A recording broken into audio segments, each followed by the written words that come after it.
We live. What's up, Eagles Nation? You're now listening to the Bird Gang Media Podcast with your host, Pablo Gary, the number one Eagles fan from the DMV. Whoop it, tell my side of some movie. Blue cheese, I swear I'm addicted to blue cheese. I gotta stick to this paper like blue sleep. Talking about my chicken like it's a two-piece. You can have your back, she a groupie. She just throw all my kids in a two-seat. Swagged out, familiar, we bringing them gas out. I still got some racks stuffed in the trap house. Off the 42, I'm blowing her back out. I'm back on my bullshit, spin back with a full clip. They say I'm moving ruthless, and my shooters they shooting. I won't take they roof, Chris. What's good, Eagles Nation, Eagles Gang, Eagle Family? I'm Muchi Robinson with my co-host Pablo Gary. What's good with you? What's good? What's good? Everything is good, man. Feeling good. Happy Mother's Day, to all the mothers out there who birthed all of these Eagles fans, man. I'm doing good. How about yourself? I'm here. Happy Mother's Day also. Again, yeah, like you said, you took the words out of my mouth. If it wasn't for ladies, women, and mothers in general, we wouldn't all not be here. Yeah, I wouldn't be the Eagle fan I am today. Right. Yes, sir.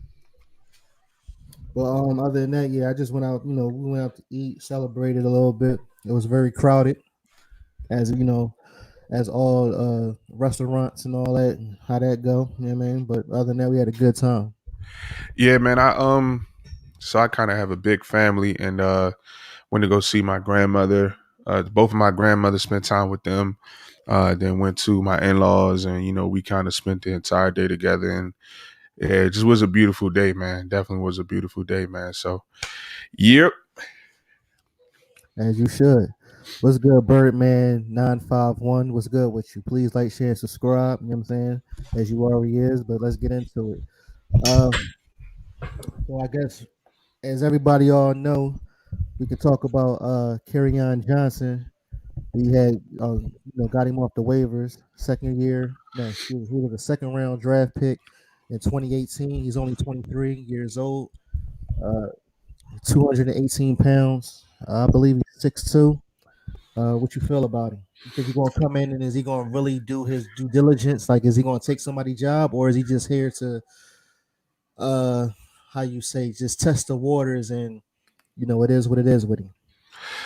Is he really 6'2" though? Let me check. I didn't know if he's 6'2". If Kerryon Johnson is 6'2", that may be the writing on the wall for Boston Scott. I want to just confirm that. Or is he like 5'11"? My apologies. Yes, 5'11". I don't know where I got 6'2" from. Yes, 5'11", 218 pounds. Boston Scott is what, 5'6"? 5'8". He like 5'6", 5'8", something like that. No.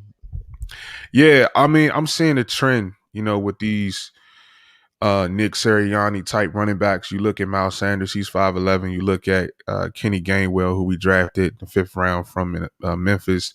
He's also 5'11". And, you look at Kerryon Johnson, he's 5'11". So, it just depends, with every shift or every new, coaching change, every coach is sort of going to have his sort of prototype at each position, right? So when you look at Boston Scott, it's just kind of like you wonder, does he really fit Nick Sirianni's system in terms of the build of the running back? Like we was talking about, he's only 5'6", 5'8".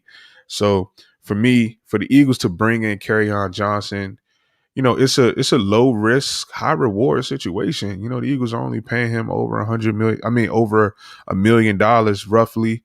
And Boston Scott, at best, he may be your fourth running back. But when I look at the Colts and I see Jonathan Taylor, I see Marlon Mack, I see what's the kid name, Nyheim Hines. You sort of look and you say, the Eagles are. The running back room is kind of looking much like the Colts. So, it just depends on what Nick Sirianni thinks about Boston Scott at the end of the day. We're talking about 8 running backs right now. We're talking about Miles Sanders, Jordan Howard, Kerryon Johnson, Boston Scott, Huntley, Adrian Killians, Elijah Holyfield, And like you said, Kenneth Gainwell. I mean, that's a lot of backs, a lot of competition, and it's like again, Kerryon Johnson. Yes, he came in, but it's like he had an ankle injury and he got a knee injury. So it's like you wonder why did the Lions, out of all people, let him go? I mean, he was with a workhorse. I understand they got Swift that's over there. They got Adrian Peterson. Mm-hmm. I don't know if he retired yet, but he up there too. I mean, he's still a workhorse. I mean, he a bulldog. I call it a 44 bulldog when you know what I'm saying, as far as him rushing through the tackle. So he still have it.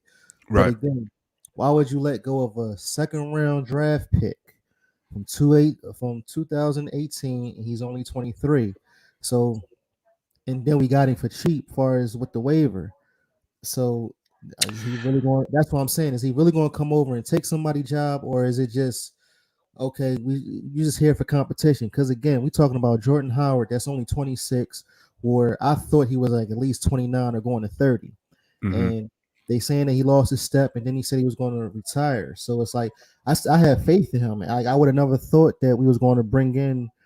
Uh, Again, I never thought we was going to get Gainwell because I'm very excited. Because again, before he came on this team, I've seen videos of him where again he did 100 yards in receiving and 200 yards in rushing, or it might be vice versa. Mm-hmm. So again, it's like Yeah, you're who do talking we about keep? that game where he did 100. It was 100 rushing yards and 200 receiving. You're right on that. Got so again, it's like a lot of competition. It was like, and then it's well, why did you bring Jordan Howard back? Again, I understand competition, but is it saying it was a waste of his time coming? Because again, he already said in press conference, he was like, he at the end of the day, he didn't know what to do. We're talking about a top running back that was compared to Ezekiel Elliott maybe 2-3 years ago, and now Mm-hmm. here it is. I understand he went to the Dolphins. He got, and he got taken out by Drake. I can't think of his running back name, but Kenyon Drake. yeah, so he lost the job to him, Mm-hmm. and they saying he lost his step. I believe he did not lose a step. It's just that he couldn't work with that offense because again, he could never. He can run through tackles. Nobody can. I never seen anybody that really bowled him or held him at like a line of scrimmage, or it always take 2 or 3 to bring him down. So Yeah, I mean the talent is definitely there when you talk about Kerryon Johnson. We just know can you be available? And I think the Philadelphia Eagles, we've had our fair share of can you be available type players on this roster. I think that is going to be the biggest sort of question mark with Kerryon is can he come to Philadelphia? Can he stay healthy? If he can't stay healthy, he's not going to be on this roster, but from a talent perspective, when you talk about Kerryon Johnson in 2018 being a top 50 player coming out, the talent is there. When you look at his tape, when I saw his tape, the talent is there. He has a great mixture of size, speed. When I honestly, when I watch him run, he reminds me, and I don't want, because I don't really like mentioning Cowboys players, but he kind of reminds me of a DeMarco Murray a little bit. okay. Because he's how DeMarco's pretty tall too, you know. In terms of his body build, he can be physical. He has a mean stiff arm. But then he has this shake to him. You know what I mean? Like he can really get in and out of his breaks. I mean his cuts. So he's definitely a player that I'm excited, come training camp to, keep my eyes on to see kind of how it all shakes out. But, for the Philadelphia Eagles to get him, you know, far as like only for $1 million, it was a steal, especially coming out of the draft. You know what I mean? Let's just say if Kerryon Johnson was coming out of this draft, what round would he go? He probably still would. Based on his tape that we've seen thus far. He probably still would be a second round draft. He probably you talking about getting a second round draft pick for $1 million. But guess what? Okay, I got Landon Dickerson, he's cashing in. He's getting like second round picks get a lot of money. Between $10 to $15 million plus. So, because I know Devontae Smith, his contract was like 4 years, $20 million. So I know Landon Dickerson is getting 4 years, $10 to $15 million. So when you look at it from that perspective, it was a smart buy by the Philadelphia Eagles. And I know he got like a nice bonus because anytime you come out of the first round, you always get a nice bonus. Yeah, and I'm sure because of Kerryon Johnson's injury list, the Eagles, they probably didn't give him too big of a bonus, but that's something I definitely want to research because when it comes to players like that, they say follow the money. You gotta follow. It's one thing for them to say, oh, the Eagles are paying him, $1 million. But if they're giving him $100,000 and with a signing bonus, that means they really believe he can make this roster. Because I know last year, Jordan Howard, he was on the practice squad, and those guys get like $7,000 a week. You know what I mean? So if you follow the money, it'll sort of tell you how the Philadelphia Eagles feel, about that particular player. But then but Jordan Howard came like last minute though, right? So last year, that's why he didn't get a lot of playing time. When we first got him, or when we cut him and then he came back? When he came back.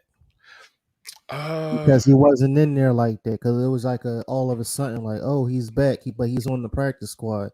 Because I guess he had to get familiar with the plays or how did they put him in. You know what I'm saying? Yeah, you're right. Yeah, 100%. So, yeah, man, it just depends.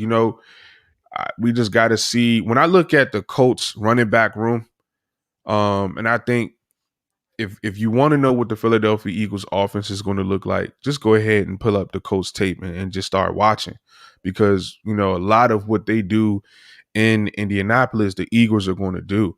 And when I look at Jordan Howard doesn't fit what Marlon Mack does with the Colts. He doesn't fit what Jonathan Taylor does with the Colts. He doesn't fit with what Nyheim Hines does either. So when I matched him up, for me, I feel like the Jordan Howard pick the signing was more so Howie trying to cover his butt just in case he didn't get a Kenny Gainwell in the draft. You know what I mean? So I don't know if it's a guarantee that Jordan Howard makes his roster. I'm be quite honest. I don't know if it's a guarantee that he's going to make the roster. No, I got you. Well, then put it like this, right? When you say the Colts running backs, because obviously they got two running backs where I think didn't they get 1,000-yard together in one season, or am I saying it wrong? Say it again. Did two running backs on the Colts, did they both get 1,000 rushing yards? Yeah, I think it was something like that. Yeah, that's how that system is built up. So in hindsight, would you think, this is just out the ballpark, right? I kept thinking, since we got so many running backs, how would you feel if they turned Jordan Howard into a fullback? The only reason why I say it, before you answer that, the reason why I say it is because remember when they played the Buffalo Bills and Jordan gave off that nice block for Miles Sanders to run, I don't know, like I think it was like 65 yards for a touchdown. Like it wasn't last year, it was 2 years ago. But after me seeing that, like, why not use, if they saying he lost a step for third and shortage or fourth and inches, why not just use him to get that extra yard, like how they do like how they did beast mode or something? Like, just invent something. I understand that might not be under Nick Sirianni's scheme, but why not just think about that for a minute? And I understand there's not a lot of fullbacks in the NFL right about now, but we need an extra blockage for that running back to get through that hole. Nah, I definitely like your creativity. It's just all about, that's something Jordan Howard would want to do. You know what I mean? He might not have a choice. I mean, if you're telling me you don't think he's going to make it, because as of right now, I think Miles Sanders, Jordan Howard, Kerryon Johnson, and Kenneth Gainwell is on my list right now. As far as the four running backs. Yeah, I like that list. I actually do like that list.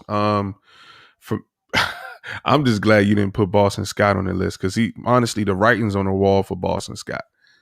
How do you? I mean, well, I get it. I get it. So let me ask you, Mooch. Like, what is like? Why do everybody want Boston Scott? I don't understand. No. I don't. It's not that I want him. It's that I'm sad to see him go. I mean, because he made a point here. No, because he made a point here. Because remember, he was with the Saints, and I guess he left. The Saints probably didn't want to do nothing with him, and they see that he did something with the Eagles, and it was like, I guess it was like amazing shock. Like, oh snap! Like he can really run out in space. He really getting like oh yeah, I'm gonna run through this tech. I'm gonna run through the hole, and boom, I'm gonna smack. You know what I'm saying? I'm gonna smack you, and he's not scared. You know what I'm saying? So, I mean, that's what I think of. But as of right now, looking at this running back list, those are my 4 picks. Now, Yeah, I can see I can definitely see Boston Scott if he doesn't make the 53-man roster. I could definitely see him going back to with Deuce Staley in Detroit. I could definitely see that, and that's one of the points I wanted to make too. Is, man, I mean, wouldn't it be so dope to see what Deuce Staley could get out of Kenny Gainwell and Kerryon Johnson? You know what I mean? It just would have been a dope experience to see what he could have get. Because I'll tell you one thing, that Kenny Gainwell's a dog, bro. His mentality. He got that dog in him, and that's what I like about him. He's fearless. now my thing is, I believe he can take Miles Sanders' job right off. Yeah, I'm saying hopefully if he don't get hurt. Yo, Miles Sanders is a bro. He ain't. We talking about Miles Sanders, bro. Like, you talking about somebody who could get in college give Saquon Barkley a run for his money, bro. Maybe I'm saying that because he's always getting hurt. That's so. Let me rephrase it. He's not better than him, but it's just why Miles Sanders. Like I see what you're saying. Like, if Miles Sanders gets hurt again, yeah. If Miles Sanders gets injured one more time, and you insert Kenny Gainwell into this offense, and you start to see his versatility out of the backfield, lining him up against linebackers, and he's consistent and he's healthy, that's, you know what I'm saying? You could definitely see that for sure. Definitely want to take the time out really quick to big up Snapback Jug, always showing Bird Game Media, Moochie Robinson. Moochie Report some love. Philly Notion, always in the building, man, showing love for sure. Ring check. Definitely. Yeah, I mean, Philly, that's what I'm saying. You know, I think Boston Scott, I just don't think he fits Nick Sirianni's, running back prototype. I just think if they really were going to give, Boston Scott a real look, they wouldn't have signed Kerryon Johnson. And when you look at the Colts running backs, I think all of them are just about like 5'11" and up. And just judging off of Boston Scott's body type, just doesn't seem like he's going to fit what Nick Sirianni's trying to do in Philly. No, I got you. So far as Miles Sanders, he's turning his jersey to number 4. Maybe that will give him some more insight. Or is that a real thing? Did he do it or? Well, the reports is that he's going to have number 4. That means I might have to buy another jersey. That'd be interesting. That's why I'm gonna just wait, because he's going. He's wearing number 4. Darius Slade, he's turning to number 2. You know what I'm saying, for the respect of Kobe. For the respect of Kobe and his daughter. Listen. Not to cut you off, Darius Slade is a great player, but I understand what he's trying to do, and rest in peace to Kobe's daughter, Gigi. But, bro, you can't wear that number and get toasted. Like, because Darius Slade was getting burnt last year, bro. He was legit getting burnt. No argument. I seen it. That's why I was like, wait a minute, what's going on? But again, now, do you think that was only because of Jim Schwartz's defense, or it didn't matter? Probably so. I'll give Darius Slade back. I take that back. I know he the GOAT, so I take it back. I mean, it's a new off. I'm sorry, it's a new. It was a new defense for him to begin with, coming from Detroit too. But no. I gotta take that back because Jim Schwartz drafted Darius Slay. So if anything, you should have been more comfortable. So I take that back. There was no reason for him to come to Philadelphia and get burnt like Bradley Fletcher. Especially with DJ Metcalf. Oh my God, like he handled him. Remember, but that's not even his fault. That's Howie Roseman's fault because, bro, just think about this, bro. The Philadelphia Eagles could have Lamar Jackson on his roster, DK Metcalf, and Justin Jefferson. Yeah. I mean, we that's crazy, bro. It's just crazy to think that. Yeah, but Justin Jefferson, he was like he glad that. Well, we already. I know why he said that. He said he glad that he stayed with the Vikings though. But yeah, I mean, you gotta be politically correct. I mean, because he would have said the same thing if he was with Philly. But I think he does mean it though, because when you look at that offense, well, I guess clearly the Eagles have, a need at the wide receiver spot. That's why we take, Devontae Smith. So I mean, Justin Jefferson would have definitely been a number one wide receiver in this offense.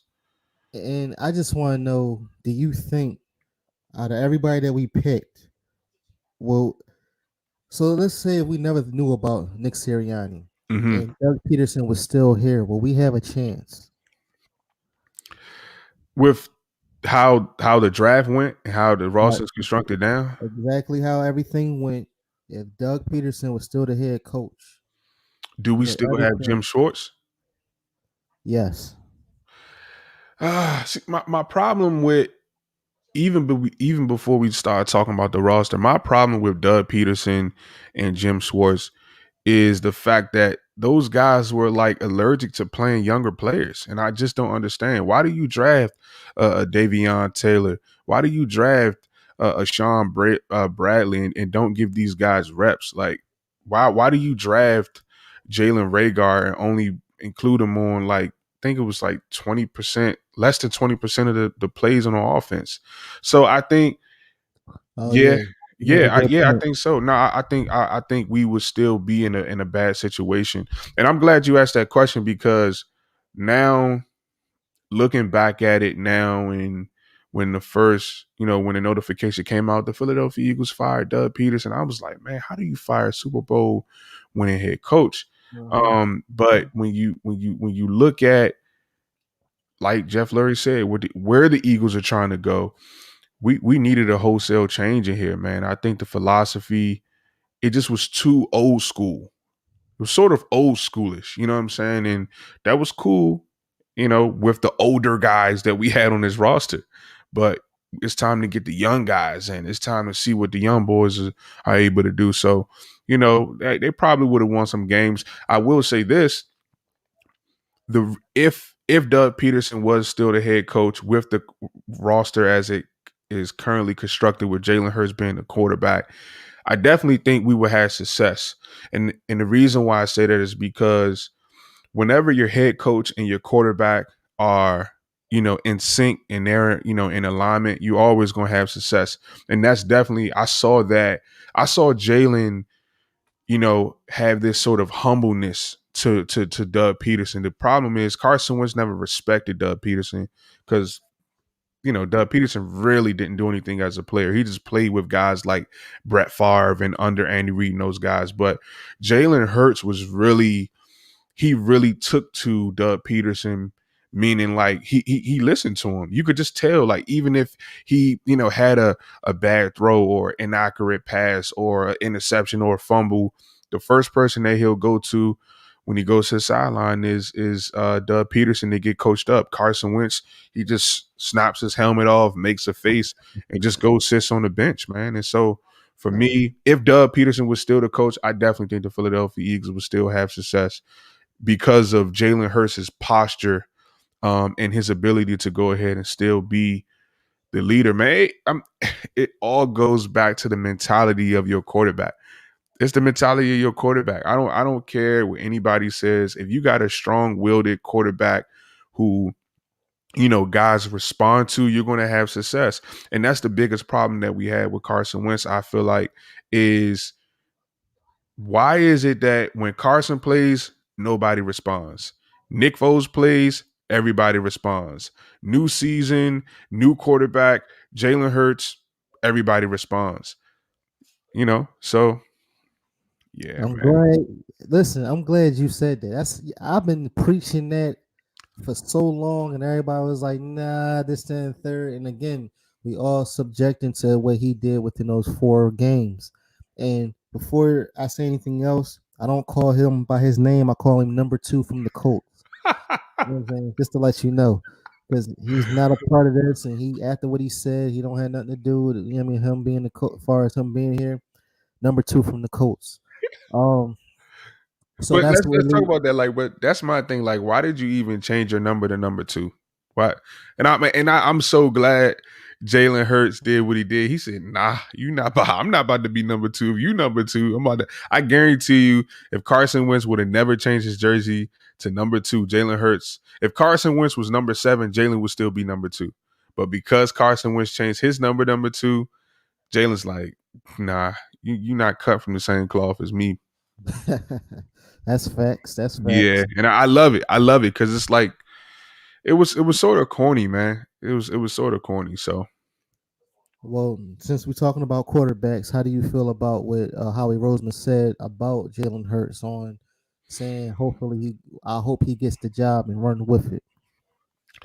I made a video on this. But I'm excited, and kudos to Howie Roseman for coming out and sort of guiding the boat, right? So a few weeks ago, we hear Nick Sirianni, oh, it's open competition at every quarter, at every spot on this roster, everybody's going to compete.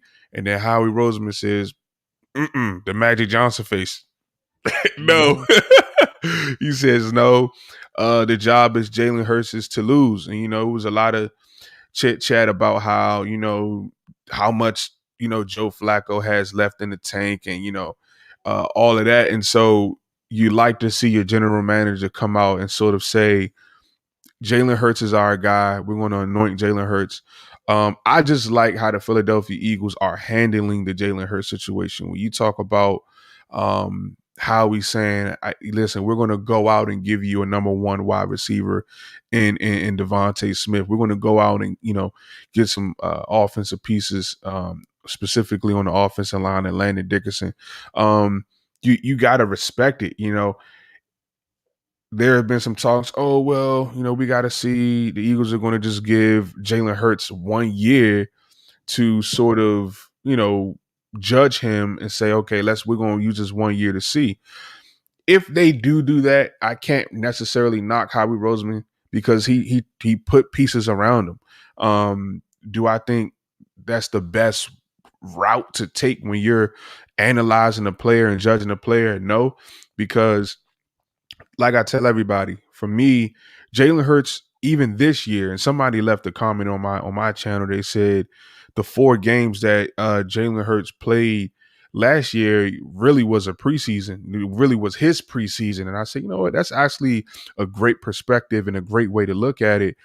This year, to me, is Jalen Hurts' rookie year because this is the first full season that you sort of coming into it, you anoint Jalen Hurts the guy, right? Like we know, Jalen, you are the guy, and the whole team knows it, the whole world knows it. And so it's not a situation where Jalen Hurts is coming into a situation, oh well, Carson Wentz is still in the rear view mirror, that kind of thing.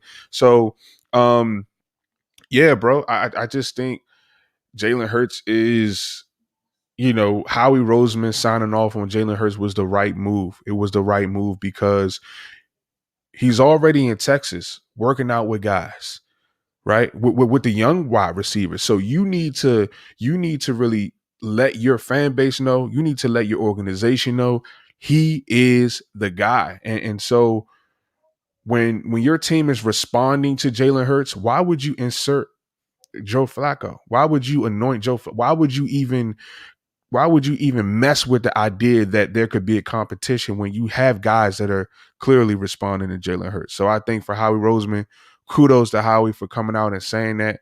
And for Jalen Hurts, you just it has to make you feel good. It has to make you want to say, okay, let me do what I need to do. And I think Howie Roseman giving Jalen Hurts that sort of vote of confidence is exactly what, is going to, help the Philadelphia Eagles moving forward.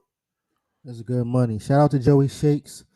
7-2. He says Sanders, Gainwell, and Johnson book it. Thanks. I agree with Joey, man. I like that. All right, so at the end of the day, as far as we talking about Jalen Hurts, I mean, he got a package now. Now we got 2 first-round wide receivers, Jalen Reagor and Devontae Smith. Then we have a second-round running back in Miles Sanders. Then we have Goddard. What round was he? Dallas Goddard was a second round. I think he was a second round. I mean, we got a nice total package going on as far as hold on. I just gotta say this because I was doing some research today. I don't know if a lot of people remember this, man. In 2000, the Eagles took Kevin Kolb, bro. Kevin Kolb in the second round. I'm not complaining about Landon Dickerson when the Eagles took Kevin Kolb in the second round. I just want to say that. I just want to say that. That's interesting. Okay. We took Kevin Kolb, bro. And I didn't even know he was in this. I just thought he was just there and you know what I'm saying, he popped up. Nah, the Eagles took Kevin Kolb in the second round. So when I look at Landon Dickerson, I'm like, okay, I can. That's why they put so much respect on him when Donovan McNabb left in, I guess. Yeah, I mean. And then obviously he got the concussion, and then all of a sudden Michael Vick came in and he stole the show. Got you. But like I was saying, as far as do you think that's a total package on that part? As far as he having 2 wide receivers from the first round, then you got a second round running back, a second round tight end. I don't know who's the second tight end going to be yet, but the guy Stokes. His name Jack Stokes, I believe, from Nebraska, tight end. I mean, this offense is going to be nice. Yeah. I mean, I think I'm excited about this offense. I really am. I'm excited about this offense. I just want to be very careful. I just want to be very careful not to have, and I think this is something that my guy Philly was talking about on his show. Shout out to you, Philly.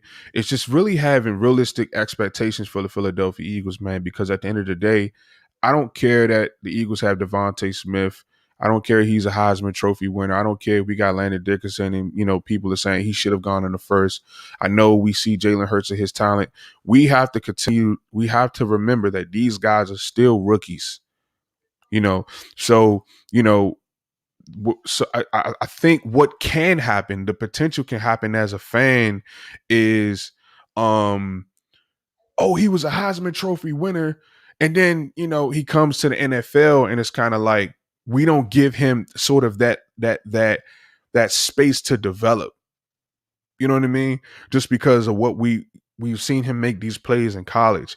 And so this year, the Eagles have a lot of potential. They have a lot of potential, but I just think that we still have to allow them to develop. I mean, but we can only wait until. This is why I'm so excited. This is why I'm about to get back in the gym. I feel like I'm a part of the team, or as far as content creator. But like, far as me being in the gym, it's like I be getting swole, thinking I'm gonna really be starting to go for training camp. And I just remember from playing, how if you running backs on one side, running backs and quarterbacks be on one side, but spread apart as far as doing their drills and all that.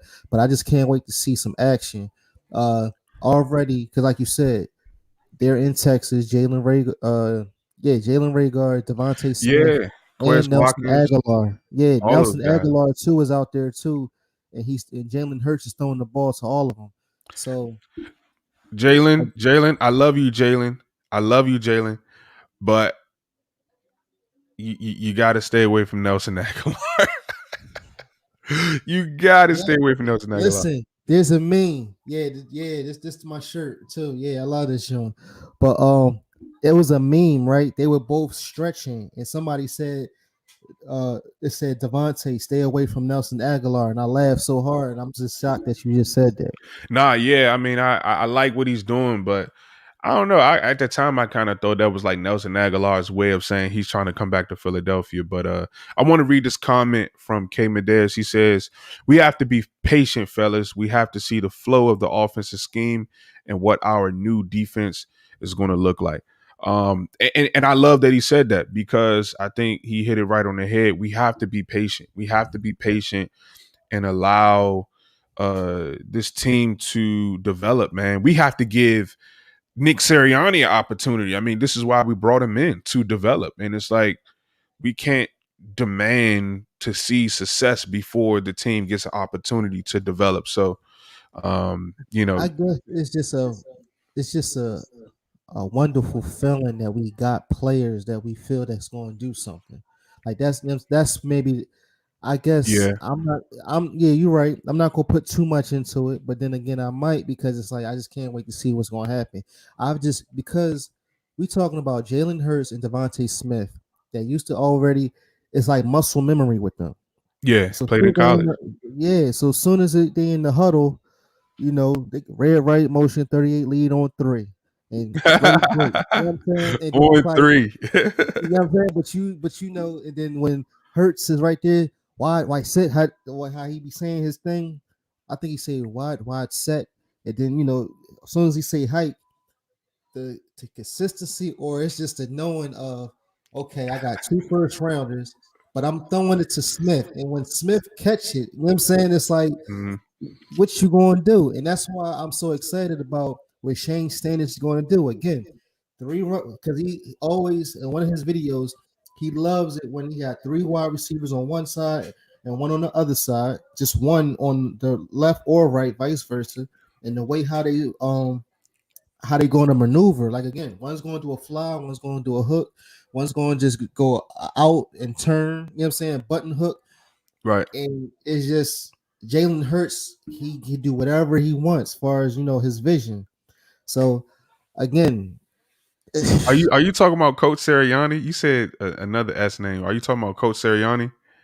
who may? Yeah, you said another S name. Oh, I meant to say Stainage, yeah. Who is Stainage? Who is that? Isn't that that's the offensive coordinator? Yeah, Okay. Got you. Yeah, James Stainage, and him, because he's from the Chargers, and that's what I'm saying. Chargers, and it's gonna be Chargers mixed with Colts and Vikings all into one. You know what I'm saying? So that's why I just can't. That's the reason why I'm excited. And So, do you think, and I'm excited too, this offense, do you think Devontae Smith, this is coming from Snapback Jug, do you think Devontae Smith is going to have over 1,000 yards this season, his rookie year, or under 1,000 yards this year? I believe he's going to have 1,000, because again, think about them being in practice. Mm-hmm. When I say this, like when you in practice and they're both from the same college, you never know. Coach Sirianni, listen, when me and Devontae, when we was in college, we used to do this, that, and the third.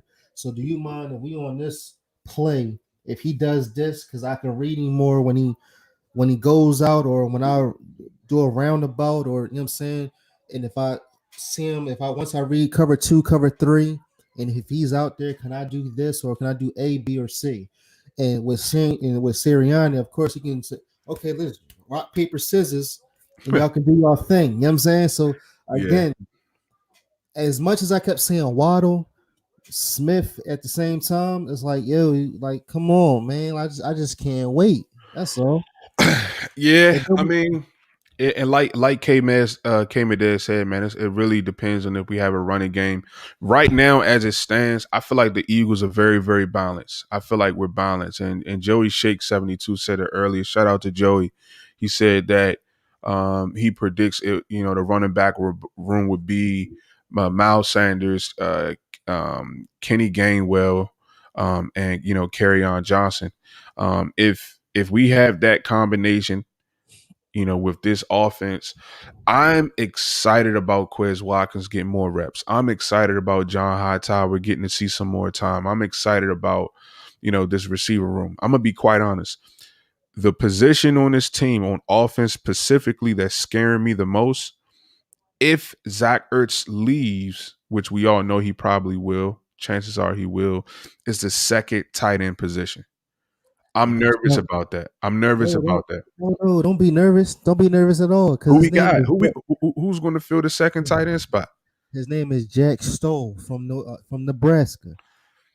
I'm trying to tell you, he's the pretty white boy, stocky type that he can get into space and he can catch it over linebackers and he can get into it with the strong safeties. He's an undrafted free agent, and I'm shocked that everybody overlooked him. But I'm glad that we have him. The same thing with Tay Grimes from Florida. Like they overlooked him, and we have him, and he's our Jamar Chase, and this is how that's how I feel about it. But we'll be all right, and that's nothing. So, as far as going over the defense, and I understand we got the guy Zach from your man Zach, the cornerback. But how do you feel with Jonathan Gannon? What if we're going to go off the grid a little bit. But what if we had what's his name? Andrew Adams turn into a cornerback. Andrew Adams, he's too stiff for me, bro. I watched his tape. To me, it's his tape screams safety, free safety. So Adams is okay. Yeah, he's not twitched up enough. He's very this and then turn. He's not like he can't really get in and out of his breaks. So I think he's more of a sort of a downhill kind of tackler. But you ask him to cover a Tyreek Hill, he's burnt toast, bro.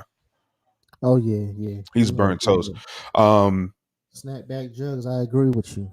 One thing I will say that I didn't like, far as with Jim Schwartz, and this is something that I hope that our Jonathan Gannon does not do, is this idea, this notion that every player needs to know every single role. Like I kind of think that messed up Avonte Maddox, especially when you come in from the collegiate level to the pros. You want to be able to settle down and actually get your mind wrapped around think about having to come from college to the NFL, learn the playbook, and then multiple spots within the defense. Only certain guys are able to do that. And then when you look at, I think the Eagles was playing the Saints.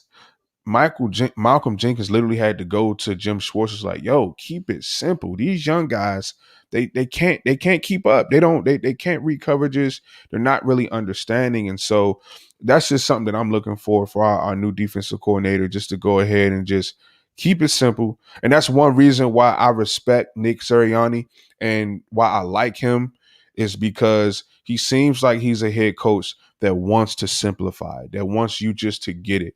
He doesn't seem like he's someone that knows all of these big words and just want to just not make it simple for you. When we can get to a place where these young guys coming into our system can understand what they're doing and then just go have fun and play football, I think we'll have success, man. So let me see. I just just went off the tip of my tongue. So I just want to go random. I'm gonna just rock paper shooter real quick. Do the Philadelphia Eagles win the NFC East? Do we have enough right now to win the NFC East? When you look at this roster, when you see what the Cowboys have done, when you see what the football team has done, when you see what the Giants have done, have the Philadelphia Eagles done enough to win? I mean, I'm not going to be biased. I'm going to just say no right now because the cornerback position scares me because I don't know who. All you need is one wide receiver to do something to these something to that one cornerback to win the game. We still talk Darius Slay. I mean, he's there, but we just don't know what's going to happen. Our offense. Do our offense get through it? Do we put up more points? Do we get 30 points? Yes. Oh, this offense is going to put up numbers. This offense is going to put up numbers. So I'm confident in the offense. It's still the defense. Now we got defensive tackles, we got defensive ends, we got linebackers now.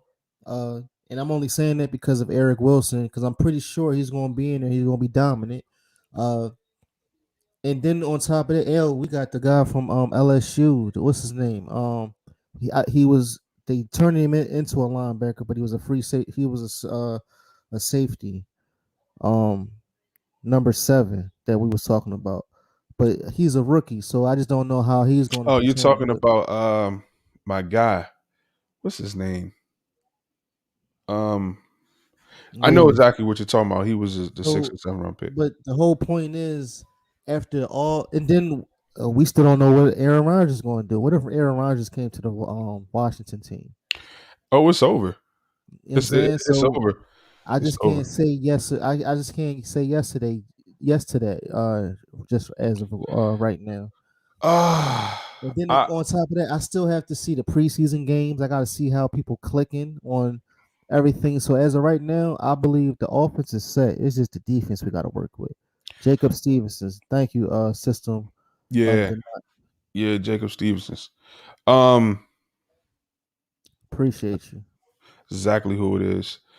Man, I just believe in Jalen Hurts so much. I really believe in his leadership so much. And, a lot of times, we focus on the talent only as to how to project if we're going to, have a successful season versus not so successful season. And when I just look at a team that is responding to Jalen Hurts, that wants to play for Jalen Hurts, that believes in Jalen Hurts, we as Eagles fans, we should know, like Nick Foles, bro, that just was guys wanting to rock with Nick Foles, man. That's just guys just wanting to see this team do great things. And, we just can't underestimate, how great it is to have a team that actually wants to play together, bro. Again, it's just the attitude. Because again, number 2 from the Colts, it's like, again, I think we explained this before. How is it that a man of God, likes to talk about God so much, talk about Jesus Christ so much, to cleanse your sins? Like, I'm not saying, you know what I'm saying? Like, you not cleanse, boy. You say cleanse. But you understand what I'm saying? I like it, yeah. You know how I can get into it. You know what I'm saying? That's like, lay hands and hey, hana mama mama shine mama yama. So when you do all that, but yet you go to the offense and then you don't talk to nobody. Like you said, you snap your helmet and you walk to the sideline. You don't talk to no linemen. You understand what I'm saying? You don't talk to, lineman, listen. It's on this, you know what I'm saying? You don't talk to the running backs, you don't talk to the wide receivers, but you go over there and you yell at the your quarterback coach talking about such and such happened. No, you listen, my fault. That was on me. Next play, let's get in here, let's get it. You know what I'm saying? On this play, I'm gonna throw it to you. You're gonna catch it, we're gonna get this touchdown. Like, you gotta start talking, you know what I'm saying? Yeah, like Pablo, we're going, like, the show supposed to start at this, but you told me, okay, got you. Say no more. This is what happened. Today's Mother's Day. We got to praise our mothers first. You know what I'm saying? We're going to get this show popping. Say no more. I got you. You know what I'm saying? Yeah. Like, we communicated. He don't communicate. But again, you know what I'm saying? You want to, but you want to praise God. I'm not saying that to be Yo, you gotta chill. No, but listen, I'm not saying that as a mockery. I'm talking about him in particular. You want to say that you praise God, and that's my man. And then you know what he always say? That's my brother in Christ or my brother in faith. We understand that, but you don't talk to him, or you don't. You know what I'm saying? Like, how is it that you? Let me say this. How is it that you? Hold on. Let me get this.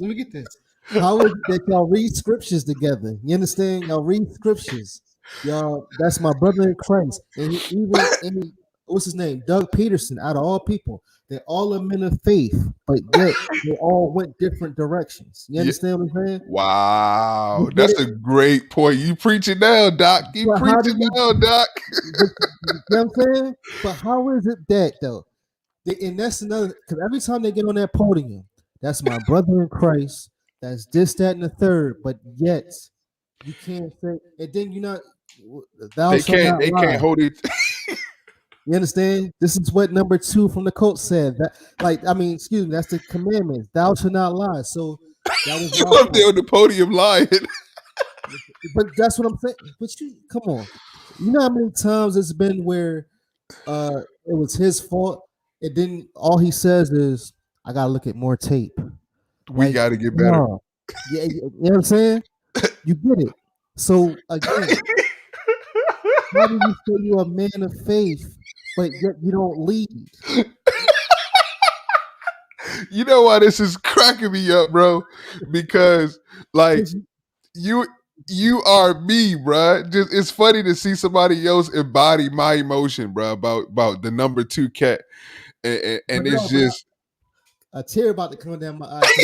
I'm good because you know what I'm saying. Because it's like again, Jesus Christ, but then you don't lead your people. That's nothing. You're a quarterback, and that's nothing. Yeah, you're a quarterback. Yeah, you don't lead. You know what I'm saying? So. Yeah, man. I'm glad we got that guy out of here. I'm glad we got him out of here, man. Yes, number 2 from the Colts. Yeah, man. That's why, like I said, man, that's why I think we ultimately going to have successes, man, is because clearly in that locker room, you know, people don't look at Jalen Hurts as somebody that they can't approach, that they can't say, yo, you know, let's kind of hold each other accountable. And it sort of starts there. It starts there, bro. It starts with you gotta understand, man. The Eagles, when they brought number 2 in from the Colts, they wined and dined Carson Wentz. You know, they fed him the best steak known to man. They said, here you go, Carson. Here's the keys. You can have the keys to the franchise. But you ain't have to work for nothing. You ain't have to work for anything. And so there is no accountability. Jalen Hurts, when the Eagles drafted Jalen Hurts, what you saw was the Eagles making sure Carson Wentz had some accountability, because guess what? The players couldn't do it. That's why we heard rumblings from the wide receivers when Carson Wentz would read the wrong player or key in only on Zach Ertz. They had to do it, man. So Jalen Hurts just provides the Eagles franchise this dynamic where they could be a team again, bro. You can't be a team when you can't hold guys. These are grown men. These are not heists. These are grown men, bro, trying to make it happen for their families. So, it's Jalen Hurts, man. Carson Wentz. You're right. Snapback Judge says when Hurts threw a touchdown, you see him doing handshakes with the team. That's something that Wentz would never do, and it's a fact. And it's you can't make up a handshake right there, bro. Like that's something that's happening behind the scenes. Yeah. And this Carson Wentz just never really put in the work. Why would you want to put in the work? You already gave me $150 million. You already, said you gave me the keys to the franchise. Why do I need to work? Philadelphia is a city and a franchise where we work for everything. Doesn't matter what position you play. You see this ring I got? It says goals. You know why? Because number 2 didn't do this. No. Let me correct myself. Number 2 got us there, and I do believe he was going to continue if he never got injured. But at the same time, you had got 150. You were supposed to owe that to yourself, to the team, and the city to get another ring, or to at least get you somewhere. But instead, you hold on to the ball too long. You make excuses, and then you let another quarterback come in and take your job, pretty much. So now, again, number 2 is going to take that over there. That's why I'm contemplating to myself saying, is he really going to do 75% of the steps so we can get a first rounder, or is he going to do poorly? Now, Frank Wright is there, so hopefully Frank Wright will stay up on him, because again, he's a man of God. So hopefully they say a prayer, or you know what I'm saying, or get together and keep it football, you know what I'm saying, and get it going. So Yeah, man. I hope Carson Wentz has success so we can get that first round pick. You know what I'm saying? For us to be sitting pretty with Devontae Smith and 3 first round picks going into next year.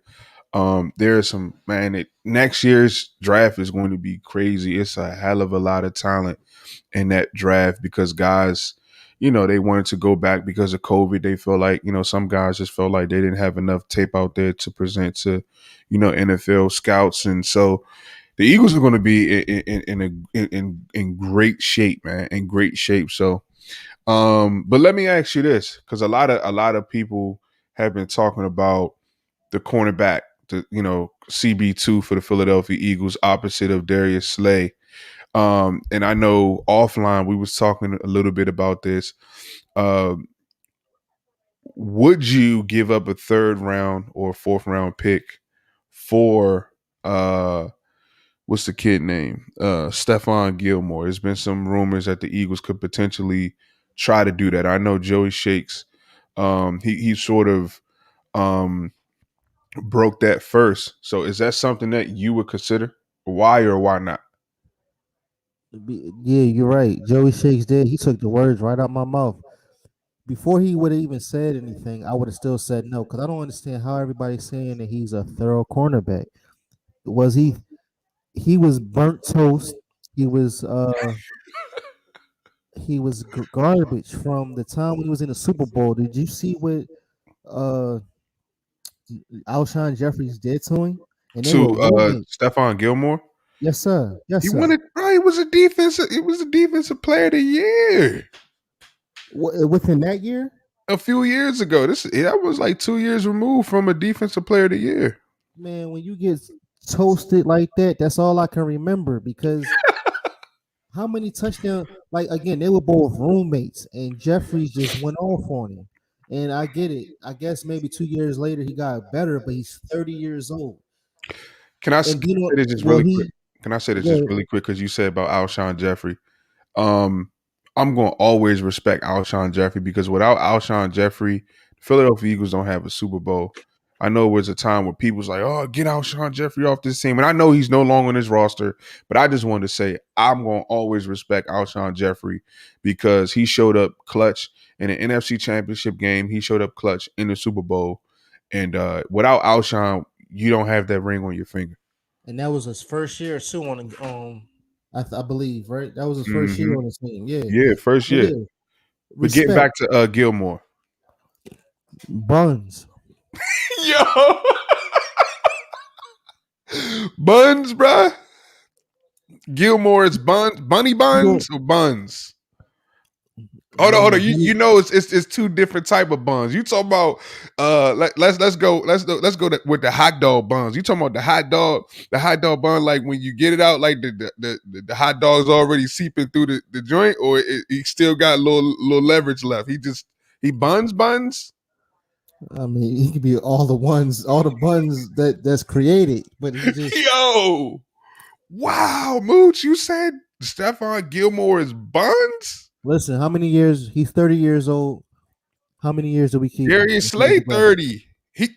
Okay, let me say this. Yeah, but You telling me Darius Slay better than Stephon Gilmore? No, I'm not telling you that. But if they're both, again, when Slay was with when Slay was over in Detroit, it was the best thing since pants with pockets. He comes to the Eagles. He was cool. Everybody said, "Yo, he don't need no help." But again, look what has done. You know what I'm saying? But now, if Gilmore comes over, how do we know that he's going to? You know what I'm saying? How do we know that he's going to be the same way? And then on top of that, how much money are we giving him? For all that, we might as well go with Nelson. Okay, that is if for me, the argument for not bringing Stephon Gilmore, if you're talking about a financial, if you're coming from the financial perspective, I get it. But here's the reason why I would love to bring Stephon Gilmore to the Philadelphia Eagles, because we have to save a culture. The Philadelphia Eagles just won a Super Bowl. You got Fletcher Cox past 30, Jason Kelce, you got Lane Johnson. Those guys want to win, right? And so you got to show the young guys on this team it has to be the perfect balance, because what we're going to have is so many inexperienced young guys who are saying, oh, well, you know, I'm only 22 years old in this league. I got time. But Fletcher Cox is saying, look, man, I don't want to get in a position where I'm wasting Fletcher Cox's the rest of his years. You know what I mean? And I know he's already getting long in the tooth, but I feel like if you bring Stephon Gilmore, it sends a certain signal to this franchise like, hey, it really injects this team with like, all right, look, we Jalen, if you show up and this defense can show up, we can at least do something. That's why I feel like it'll sort of be worth it bringing him here. I know Joey Shakes was saying how, you know, it will sort of be a rental if we got him and pretty much a waste of money. And I can understand that. But when you have a Zeke McPherson who the Philadelphia Eagles feel like can do something in this defense, we can't overlook the mentorship that can be there. And then also we got to control this culture. You know, the whole idea the Eagles are just kind of rebuilding. If Howie Roseman were to go get Stephon Gilmore, for me, it sends a sign saying, hey, Jalen, we believe in you. If you can, the kind of plays that Jalen Hurts was making last year, if he can do that consistently without the fumbles and all of that stuff, I'm telling you, man, because what we don't want to do is I'm telling you, watch out, because what's going to happen is people are going to sleep on the Eagles and we're going to mess around and get to the playoffs. And then guess what? People are going to say, oh, well, why didn't Howie Roseman get a cornerback number 2? Why didn't he do that? That's what's going to happen. The Eagles are going to get to the playoffs and we're not going to have a cornerback. It's going to be past the trade deadline and we can't get him. So why not get him? Listen, if the Eagles gave up if we drafted Donnell Pumphrey with the 4th round pick. Donnell Pumphrey has done nothing for the Philadelphia Eagles. I am willing to, if I give up a 4th round pick for Donnell Pumphrey, you better believe I'm willing to give up a 4th round pick for a former defensive player of the year, bro. That's just my opinion. Of the year. I'm willing to take the value that he brings, even at 30, for the younger guys, because it does so much. It helps the younger guys. It speaks to the culture, and it says, Jalen, we believe in you, all in one. How old is Darius Slay? Darius Slay got to be like 30. I think he just turned 30 years old. All right, so after what happened to him last year, and you was already on record saying he was buns, or he was buns with the certain running back, with the certain wide receivers, with DJ Metcalf, Devontae Adams, and there's another one because something happened. And I remember, of course, I remember LB saying he says something on a post, and Darius Slay actually responds saying only 3 games, but they're not talking about the other games. So I get it, but what happens if he does that again? What happens if that happens again this year? So I mean, I don't know. It's a new defense and a new coordinator. You know, as far as defensive coordinator, and then the scheme is going to be different. I don't know if we're going to be a 4-3. Then we're going to play zone. So yeah, I get what you're saying, but it's like, how many years are we keeping Gilmore? We only going to keep him 1 year, bro. I'm looking at it like this. I think the Eagles brought in Malcolm Jenkins when he was 30. All he does is give us 3,000 consecutive snaps. I believe Malcolm Jenkins should have retired a Philadelphia Eagle. So you're talking about having Darius Slay, he's 30, having Stephon Gilmore, he's 30. These guys are not I think they just got a lot left in the tank. That's all I'm saying. I don't know if No, I can. yeah, I understand. So Jenkins, he's 34 right now. Malcolm Jenkins, yeah, I think he's. Let me see. Um, I think he's Malcolm Jenkins is 33. Right. Mm. So, but the only difference is it's not like he's standing parallel with a wide receiver per se. It's he's in the middle and he's waiting for the Yeah, ball well, to the hit Eagles the dot. the Eagles So move Malcolm Jenkins all over the board. So he plays some safety, he plays some linebacker. He can get right, in with your bigger wide receivers and play some nickel. So he's not asked to do the same amount. He doesn't have the same workload as he had as a rookie. But I'm saying, we're talking about Stephon Gilmore and Darius Slay being only 30 years old. And I'm saying the Philadelphia Eagles got Malcolm Jenkins when he was 30. He's now about to turn 34 for 4 years. I mean, he gave us work. Like he was very productive, is I guess is what I'm trying to say. And so if you can have two lockdown cornerbacks, I mean, and Jalen Hurts goes to work.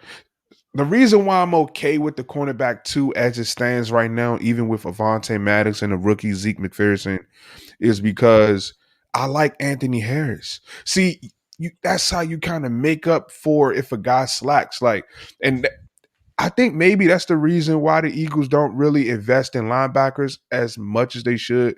Is because maybe their thought process is, well, you know, we put all our money into the defensive line. We got Fletcher Cox. We got Brandon Graham.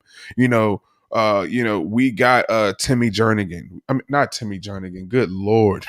Not Timmy Jernigan. What's the guy's name? He's so forgettable. Hassan Ridgeway. No, he said Hassan Ridgeway. No, the guy that we paid, Howie Roseman paid all that money to. Oh, Hargrove. Yeah. Wow, Hargrave. So I don't know, bro. I just when I look at this roster, if I was a general manager, if you're telling me I got to give up Zach Ertz in a 5th round pick for a former defensive player, and Stephon Gilmore, I'm doing that every single day of the week. I'm doing it every single day of the week. I don't want to get because what I think is people are going to sleep on the Eagles. We're going to make the playoffs because the NFC East is not that good.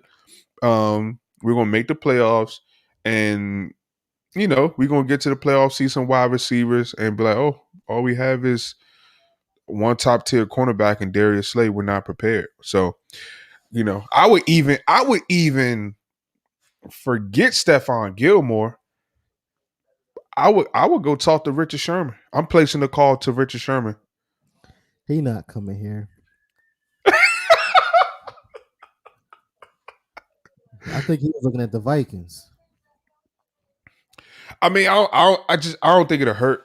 I would place a call to Richard because with Richard, we all know he's at the latter end of his career. But when you insert him into this cornerback room, it's all about mentality. It's all about the mentality that he brings. And I don't know, bro. I just like I said, I just think as an Eagle fan, I try to myself personally try to be careful not to just sort of look at a player from what he brings to the table from a talent perspective. I think it's all about his mentality too, because there are some guys that have all of the talent in the world, but then their mentality slows them up.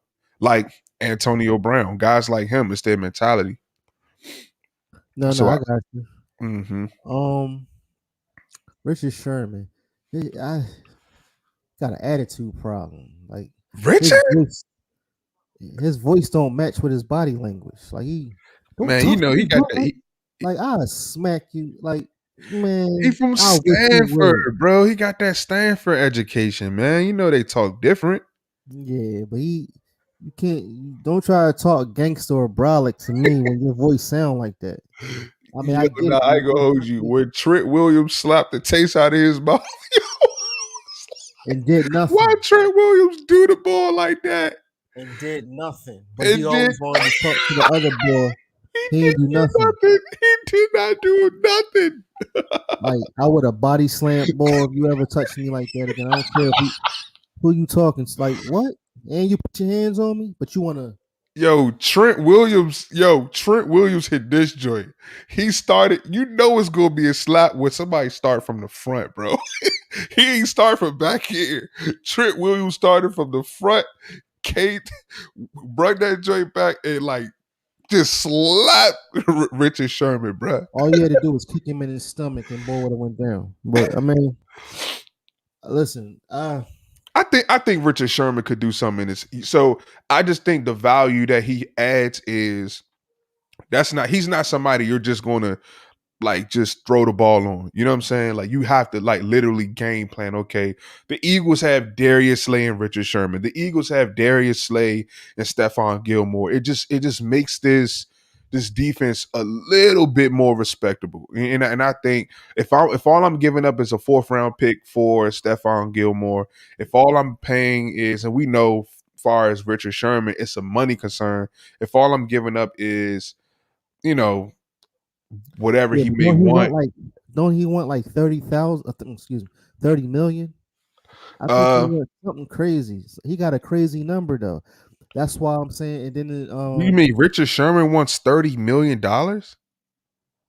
No, he can't. I thought it was not Richard Sherman. I thought it was Gilmore, or he wanted something. He wanted a hefty price for 1 year, and that's why I'm saying he's 30. And I could see because you gotta understand, bro. He's trying to cash out. These players, they getting smart now. These players in the NFL, they are smart now, so that they're okay with taking the 1 year, $15 million deal. That's what Patrick Peterson did with the Vikings. He took, what was it, a 1 year, $8 million deal. I think it was like 6-7 fully guaranteed, and it was kind of stacked with incentives. I would have loved for the Eagles to push harder for Patrick Peterson. I mean, that would have been Patrick Peterson from the Cardinals. Yeah, he's no longer with the Cardinals. He's with the Vikings now, which is kind of weird. But I think that was really just more so about money. But when I look, I think we're going to be okay at the linebacker position. I think the defensive line is stacked. The defensive line is so stacked. When you look at what the Philadelphia Eagles did on this defensive line, man, we're going to be dangerous. We're going to be dangerous. I like the kid out of USC. When I actually sat and I looked at these guys' tapes, I said, man, we got some dogs. We got some dogs back there, bro. We got some dogs, and you bring in Eric Wilson, and I am very high on Davion Taylor. A lot of people are sleeping on Davion Taylor, bro. There's this one clip where Davion Taylor, I think the Ravens did. Lamar Jackson was in the shotgun. He faked it to his running back, and he took off. Lamar Jackson, I think he was literally nobody in sight, and all you see is Davion Taylor just taking off, bro. For Davion Taylor to pretty much hawk down Lamar Jackson, that's very, very telling, bro. And I know his season kind of ended on an injury, but man, I like Davion Taylor. I like Davion Taylor a lot. I wasn't high on him or Sean Bradley, but again, I think only because of the way how Schwartz was bringing them in, or just trying to factor in them in as far as playing, because it wasn't bring. I'm like, y'all got them, but why y'all not playing them? And why y'all not playing full blown deep? Like there's no blitzing, there's no man, or like you letting these guys come through the hole and y'all attacking them. Sean Bradley looked like he had problems sometimes, because I seen him talking with Philly Mike. He's saying he's hungry this year. He's going to do way better, because he said, with his terminology, was see ball, get ball. But it was him and Kayvon Wallace. Every time they had a tackle, I never seen them go grip him up and slam him down. It's always they hold on to him enough so like he was struggling. Like, how you trying to take something step. Oh God. But he's holding on to him so he could wait for another person to tackle. But I mean, teach his own. So I like Sean Bradley. Well, this is the thing. If we ain't have Eric Wilson, then I say we still have a problem. I wouldn't believe nothing into these defense. Singleton. Alex Singleton. Yeah, I'm cool. I'm glad that we still got him, and we got Jannard Avery. Alex actually. I forgot about Jannard. They need to put Jannard Avery back on the defensive line. I don't trust that development. No. He's good as a linebacker. You sure? I'm positive. Okay. We can bet money on that. We can definitely bet money on that. I guarantee you, from him let him be a left side outside linebacker. I guarantee you, because that's what messed him up last time. He thought he can transition to be a defensive lineman. It didn't work. His footwork wasn't, his feet under him. He couldn't take off. He couldn't do none of that. And now that you got him as linebacker, have him stay in a position where now he can stay outside. Make sure he can look at the running back as he comes to the outside. Or like again, they're gonna have 4-3. So I just don't know how they're gonna transition, but I guarantee he's gonna be way better as a linebacker. Yeah, man. I hope so. I really do hope so, man. I remember when, Brandon Graham was going through that transition when the Eagles, when we first drafted him, and, we were in that wide 9, and then Chip Kelly kind of changed it up, and he went through that, linebacker. Oh God, he looked horrible at the linebacker spot. I mean, that was an eyesore, bro. To see just watching Brandon Graham backpedal is an eyesore. So we just needed him to keep his hands in the dirt and just go. So, I mean, we'll see. I mean, that's why I'm just excited. I think this year is probably this year is probably the year that I've been most excited to watch preseason football, because there's so much to evaluate. You got to look at these young defensive linemen that we drafted. You got to look. You want to see what Devontae Smith can do. You want to see what Jalen Hurts can do. You want to see what Jamie Newman can do. You want to see what Trevon Grimes can do. So many different players that really have a shot of making this team. So I was the guy that I was just talking about. I want to really just talk about him just really quick. JJ Arcega-Whiteside. Does Trevon Grimes take his spot? Yes or no? Yes. So JJ, he is done as a Philadelphia Eagles as it stands in your mind. So JJ Arcega-Whiteside doesn't get to transition with Nick Sirianni and what he could potentially bring out of JJ. It's over for him in Philadelphia. That's what you're saying? It's hard to say because, again, they didn't use him right. Like we talking, when I say that, meaning almost the number 2 guy from the Indianapolis Colts. He didn't use him right. Like he was favoritism to, you know what I'm saying, from throwing it to Zach Ertz to the tight, you know what I mean, tight ends, him and Goddard. But he wasn't, and every time he do come in, obviously he do catch the ball in deep coverage with a man on his back. So he's tall enough to catch the ball. So it's like, again, they didn't use him right. So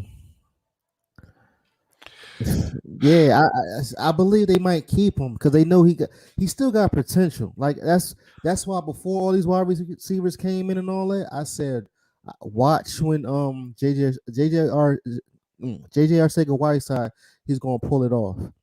He's gonna do something. That's how I felt. But now that we got these wide receivers, it's like, do I take? Yeah, I take everybody over him, but I still feel that he got potential, and he's only his 3rd year, so obviously he got to do something. All right, so Nikki Cunningham, Nikki Cunningham, shout out to you, Nikki, for being on the show today. Nikki Cunningham says, which camp battle are you guys most excited about? Moochie, you can start. Again, the battle with basically everybody, because obviously we already know that Jalen Hurts has got the spot. I get it. Jamie Newton, I'm pretty sure he's nice, but he's not coming in like with a. He's not coming in with a Michael Vick type of vibe or nothing like that and anything. So I guess he's balanced. But they were saying, well, if he comes in, will he bring Hurts any competition? You're just there. I see you there. Joe Flacco, yes, he still has an arm, but I mean, he's just good to bring in case of something happens to Hurts. He comes in, do a little something. All right, you go ahead back over the sideline. Hurts you good. All right, come on back in. The wide receiver core, as far as Jalen Rager and JJ Arcega-Whiteside, those are the only two that really have to put their work in because everybody else is coming in hungry. We got Devontae Smith. You go ahead, you relax until game start. He's like the Allen Iverson. Like Nah, practice. I'm be honest. Devontae Smith, okay, you won a Heisman. Listen, I don't nobody come to Philadelphia and don't put no work in. He got to work too. You could leave that trophy in Alabama. If you come to Philadelphia, you got to lace him up. I want to show me what you can do. Show me what you can do. And it's going to be a stunning show. I mean, this is the reason why I can't wait I'm going to every Sunday game. I promise you. I'm going. What you said? He go to every Sunday game. Yeah, listen.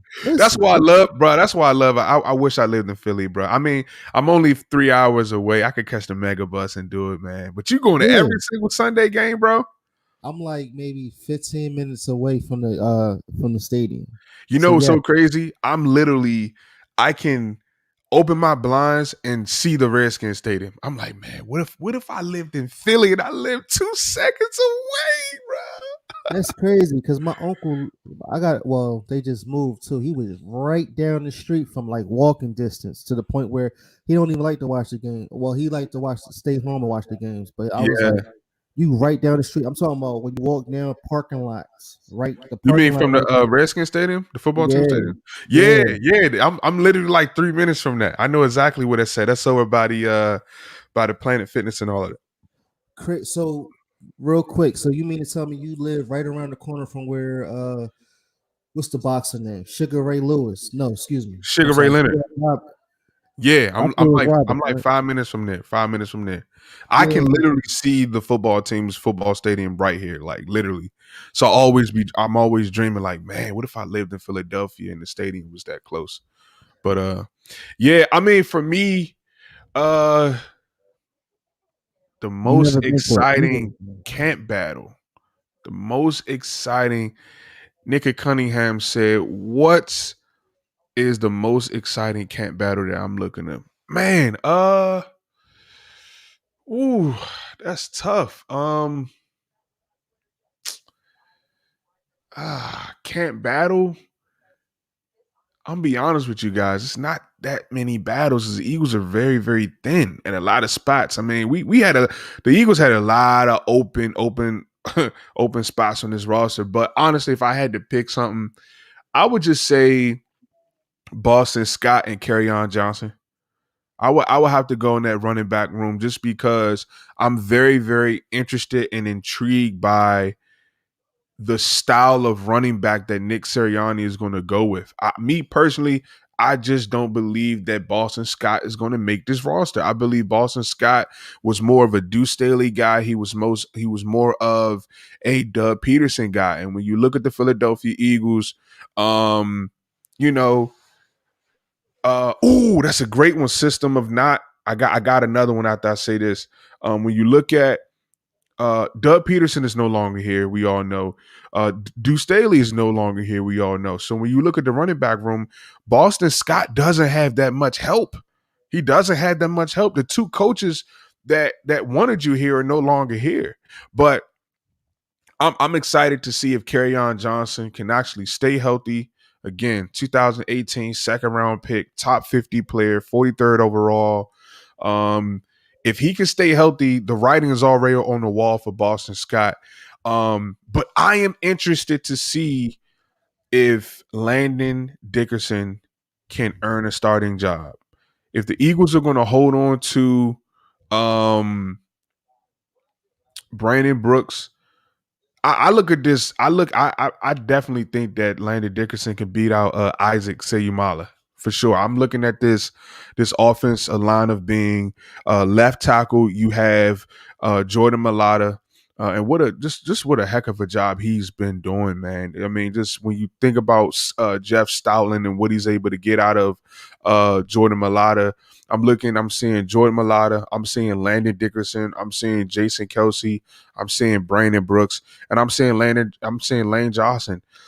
If you give Jalen Hurts, if you give Hurts season, if you mess around and give Jalen Hurts, Jordan Mailata, Landon Dickerson, Jason Kelce, Brandon Brooks, and Lane Johnson, and that offensive line unit can stay healthy, and you give him that three-headed monster and Kerryon Johnson and Miles Sanders and Kenny Gainwell, and you just throw a little bit of Devontae Smith, you throw a little bit of Jalen Reagor, you throw a little bit of Dallas Goedert, oh my goodness.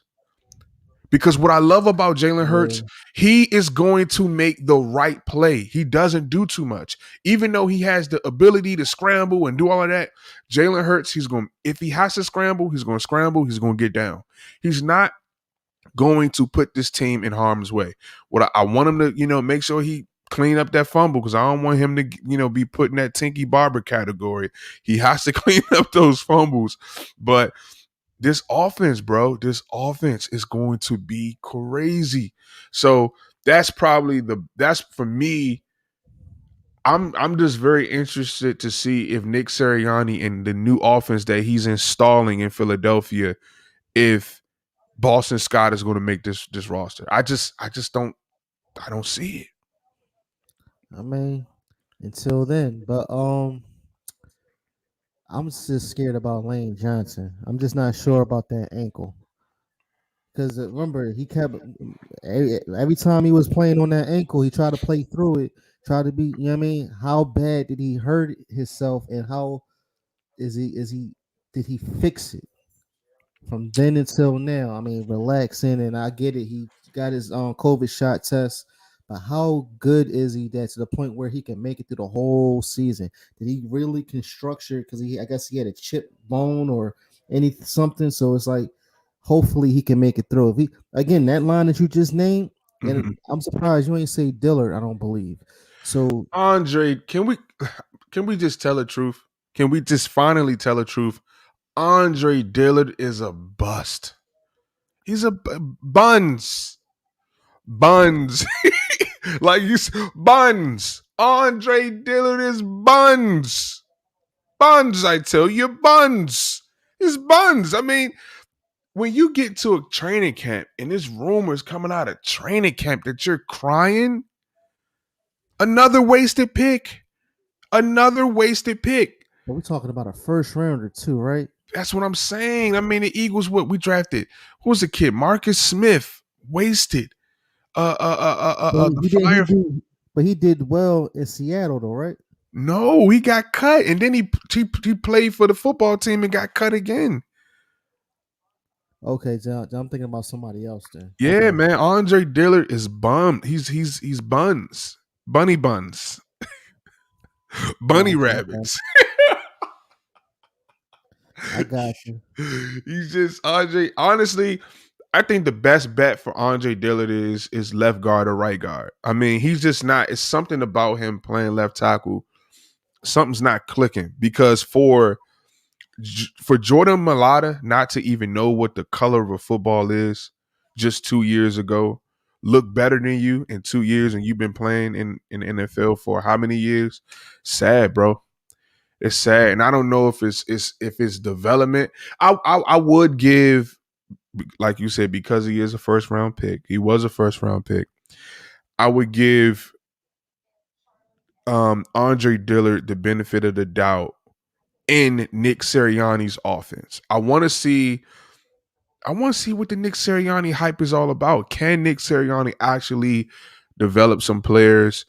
So I want to know. And the thing about it, I don't even think it's really a camp battle. Just what can he get out of Andre Dillard? Are we going to start hearing rumors that he's looking like the first round pick that we thought he once was? That'll be great for this Eagles offensive line. So I'm more focused on Jalen Reagor And I need to stop saying his name like that, Jalen Reagor. I say it, Jalen Reagor. I'm more focused on Jalen Reagor and Andre Dillard. What can Nick Sirianni get out of Andre Dillard, bro? Can I ask you a question? Is on if Jeff Stoutland hasn't gotten anything out of Andre Dillard, is it Jeff or is it Andre? Because it doesn't make sense. Because on one hand, you telling me he's able to find somebody from the UK, the 6'8" big, big football player from the UK who's never played it down in his life, but you're telling me he can't do nothing with Andre Dillard? I just think he's buns. I think Andre Dillard is a bust. Buns. I guess we gotta wait until training camp comes. But I don't know. System of the Knot says, remember, Andre still hasn't finished the season. Well, that's what I'm saying. That's why I'm thinking buns. Right. Yeah. So, I think he had messed up his forearm or something. Yeah. So, I guess we'll have to wait. I'm just saying, as a talent. Like I said before, you didn't even name him in the first round. As far as being a starter. So, no, Andre Dillard is not a starter. Andre Dillard is not beating out Landon Dickerson. Andre Dillard is not beating out Jordan Mailata. I'm rolling with Jordan Mailata, bro. I looked at his tape. Jordan got game. Jordan Mailata got game. The Eagles cannot. They have to refuse. They cannot mess with the development and the matriculation of look at me about to mess it up, of Jordan Mailata's career. He's 22. Let Jordan Mailata rock out, bro. He's doing very, very well. He's only 22. He's like 22, 23 years. He's young, bro. Jordan Mailata is super young. Super young. Yeah, he's not even 24. Jeff Stoutland, man, that was really a good keep, for the Philadelphia Eagles to find a way to keep Jeff Stoutland. That was a great, great call, because when you talk about, wanting to get the best out of Jalen Hurts, man, you got to make sure he has, a decent offensive line. And, I just think the Philadelphia Eagles keeping Jeff Stoutland was a game changer. It was a game changer, bro, because again, you continue to develop. It's not like you don't want to take the coach that helped Jordan Mailata get to where he is after a decent season. You don't want to just take him away, and then now he's just kind of like, you're kind of doing the same thing. It's the Carson Wentz effect. It's you get Carson Wentz plays, he plays great, and then you take Frank Reich, and then he just lost. He doesn't know how to play football at all. So for me, yeah, Eagles keeping Jeff Stoutland is really going to be, it's a huge deal. Yeah, again, I'm just excited. I just can't wait to see. It's around the corner, but training camp is around the corner, and I'm just glad that they're doing little things here and there now. So, yeah, I'm excited too, man. I just can't wait, to see Jalen Hurts look real pretty in that number 1. I can't wait to see Devontae in that number 6. 1 + 6 equals what, Moochie? 7. Touchdown, Eagles. I can't wait to hear Merrill Reese say Jalen Hurts to Devontae Smith, because he's gonna bring that big play back to Philadelphia. He's going to bring that big play. And I know a lot of people are still, we should have took Justin Jefferson. Jalen Reagor is going to show up this season. Book it. Book your flight. It's going to be a touchdown after a touchdown. Yeah, Jalen Reagor, they're going to get him. Jalen Reagor is sort of going to be the T.Y. Hilton in his offense. Mm-hmm. Jalen throws a very pretty ball. A very pretty ball. That's my whole point. But when you see 2 from the Colts, you see how he throw and it goes straight down to your feet. That you got to make sure. Then, when a wide receiver try try to catch it, he can get rocked or something from the defender. All right, we got a question from System of the Knot. He says, let's talk about Kayvon Wallace for a quick minute.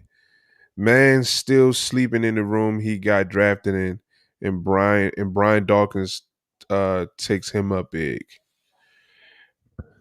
What'd you think about Kayvon Wallace? I mean, this is his second year. Again, he was out there. He didn't do nothing spectacular. He was talking so much, saying y'all got me for cheap, and I'm a ball out. But it didn't happen.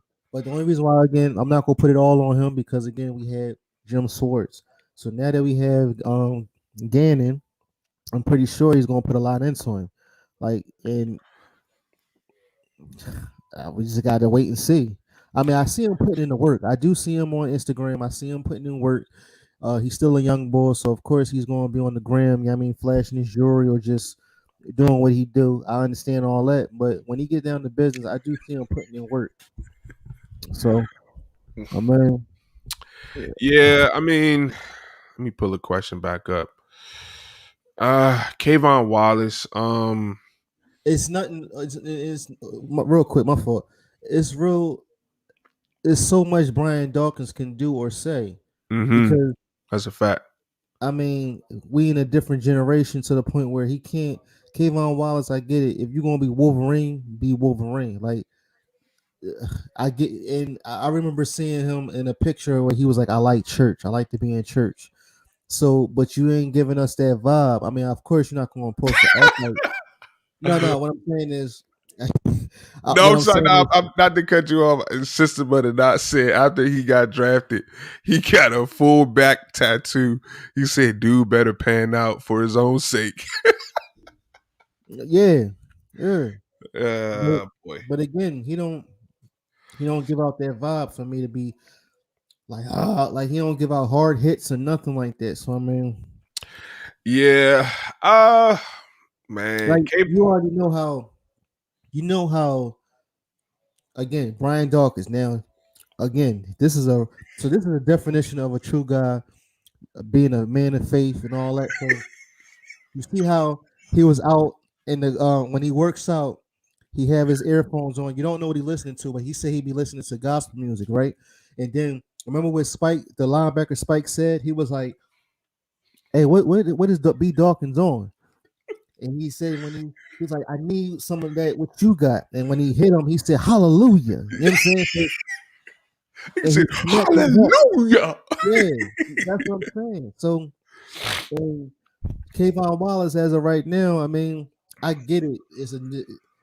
I mean, of course, he's gonna put his own spin on it, but he didn't give me that type of vibe. Yeah, I guess you gotta build up to it. I understand you got maybe it's taking another year or two, and then he'll be top notch. But from you talking so much, saying you got me for cheap, I'm gonna go ahead, I'm gonna do this, and you didn't do nothing, you know.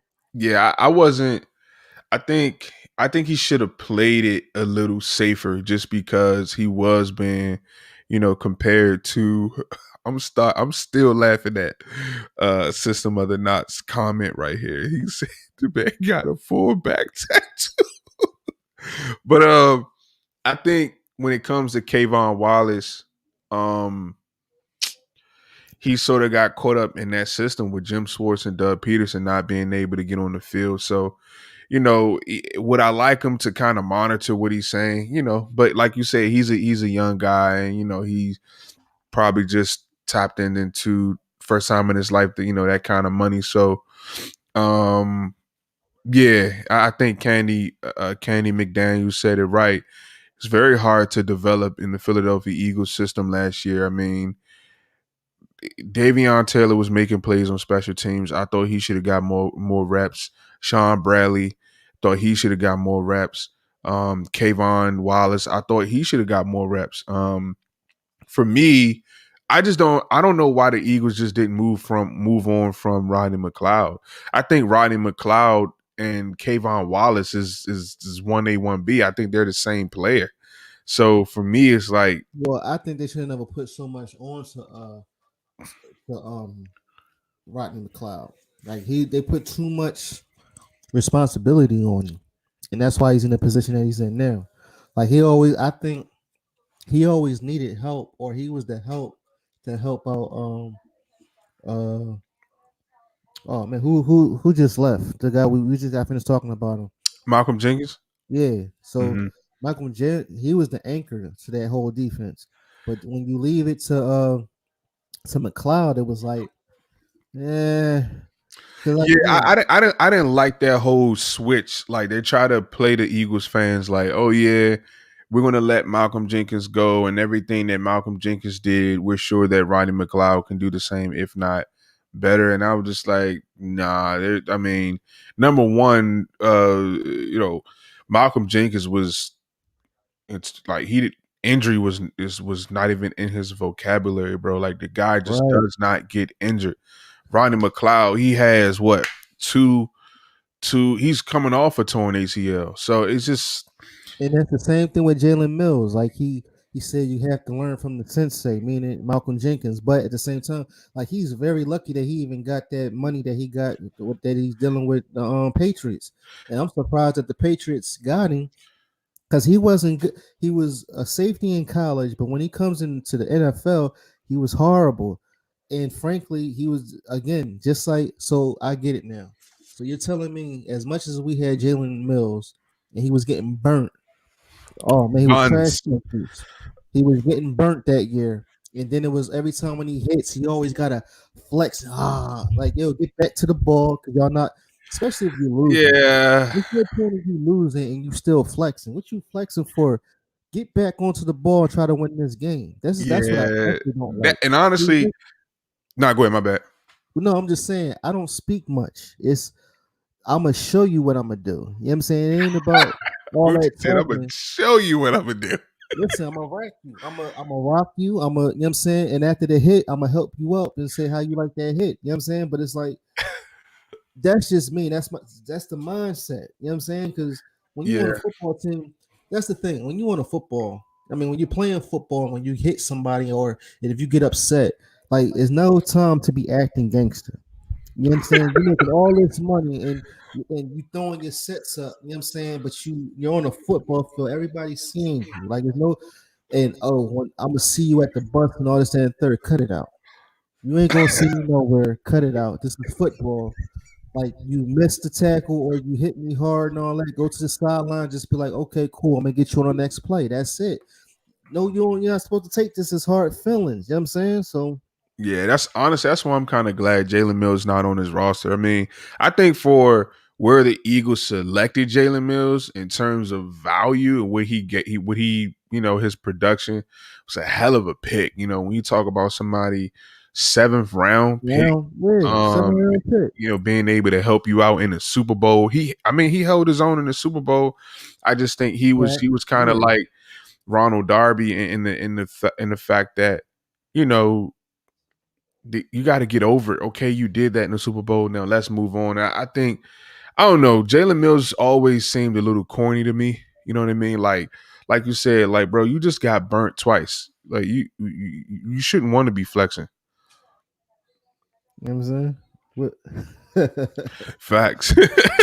That's a fact. Yeah, I'm just saying, man, because these guys, they be funny to me. That's all. That's just, I mean, but again, I just hope that it's no chatty patties.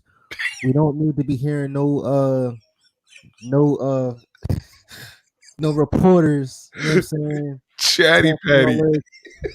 No, but like it gets too much to the point where. Hold on, bro. Let me say this real quick. Well, you laugh, I just don't like all these reporters being into the locker room and taking the concept and just twisting it so crazy. Like, stop that. That's why I want them to make sure that the locker rooms is closed. Or if anybody have a problem with somebody, keep it in the locker room. Anybody have problems, speak up. If you don't say nothing to these reporters and make these reporters say something out the ordinary. Now, the only other thing I just don't like is, again, with the Howie Roseman talking all crazy, this, and third. Yeah. But, I mean, just keep it in-house. If you keep it in-house, because I believe we're like the only team to be chatty patty that have so many stuff that happened in the locker room. I never heard no other team other than us had so much going on in the locker room. So that's why everything is brand new. All right, so give me your best Jalen Mills flex after you just got burnt. Like, what you doing? With that green hair, like, what are you doing, dog? Like, yeah, Jalen Mills will get burnt. He'll get burnt and then do this here. What is this here? What's that? You just got burnt. I was at the Dallas game, and every time we losing, and I'm talking about we losing, and every time he did a tackle, yes, he does that. Like, what is he? Get back on the ball, get in the huddle, know what you got to do, and just be ready for the next play. But instead, you want to do your little. Come on, man, cut it out. That's why I'm ready again. Yeah, like I love how, man, coming up, man, Lito Shepherd and Sheldon Brown, man, they were dogs, bro. They were dogs, man. I just love how they just played. Man, I took that defense for granted with Jimmy Johnson at the helm, man. Mm-hmm. Sheldon, you had Trent Cole, you had Javon freaking Curse, you had Brian Dawkins, you had Michael Lewis, you had Sheldon Brown, you had Lito Shepherd. Oh my goodness, even guys like Sean Bradley was out there balling, man. Jeremiah Trotter. Yeah. Oh my goodness, Ike Reese. Oh my goodness, Burgess. Oh my God, what's your boy name? He was number 75. What's his name? I forget. Even he was out there making plays, man. Like, those were the good days. And then now Mr. Right. Fingerwag, Mr. Jalen Mills, you get burnt on a double route. And Mr. Flex. And it was weird because it was almost like Jim Schwartz was sort of like in love with Jalen Mills for being able to bounce back from getting burnt. That doesn't make you a great quarterback. What makes you a great quarterback is actually not getting burnt, not being able to bounce back from getting burnt. I don't understand, bro. Again, I'm just glad that training camp is starting. We're going to see who's going to survive.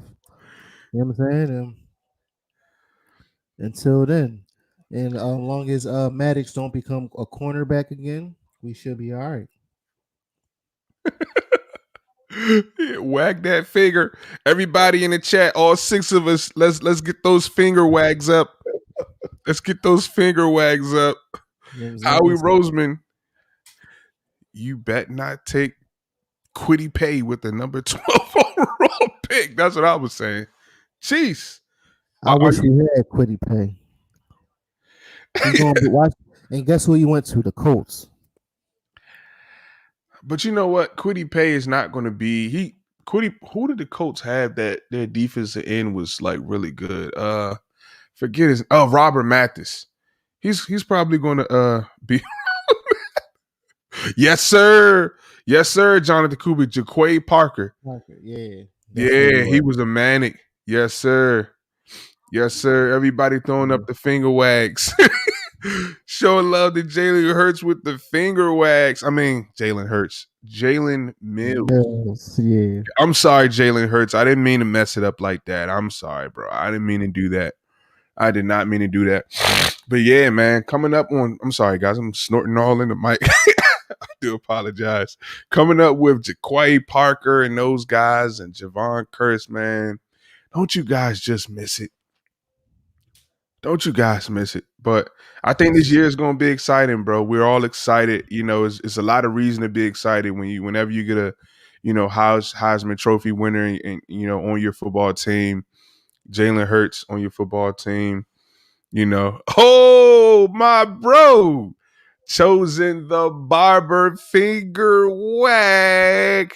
Listen, if you are in the DC, Maryland, Virginia area, and you need, hold up, let me show you guys the cut. Let me show you. You see it. You see it. If you are in the DC, Maryland, Virginia area, definitely hit up Humble Legend, the lounge. Humble Legend. Hit him up. He gets you right all night. Who we got? System of the Knot says, okay, but at the same time, The Patriots just gave Mills a big, yeah. So that's not. Yeah, that's what I was saying. Yeah, Wave check. Hold up. I got a fro now, so I can't. I got my Chills in the Dominican hair. baller, baby. I got my Dominican fro, so I can't. You know what I'm saying? Let me ask you a question, Moochie. Let me ask you a question because you all are wearing Philly right now. I gotta ask you, who got better barbers, the DMV or Philly?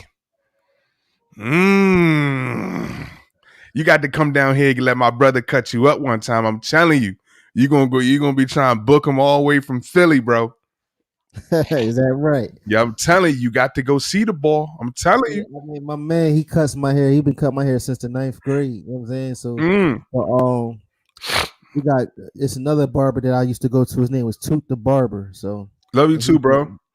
And he's from Philly.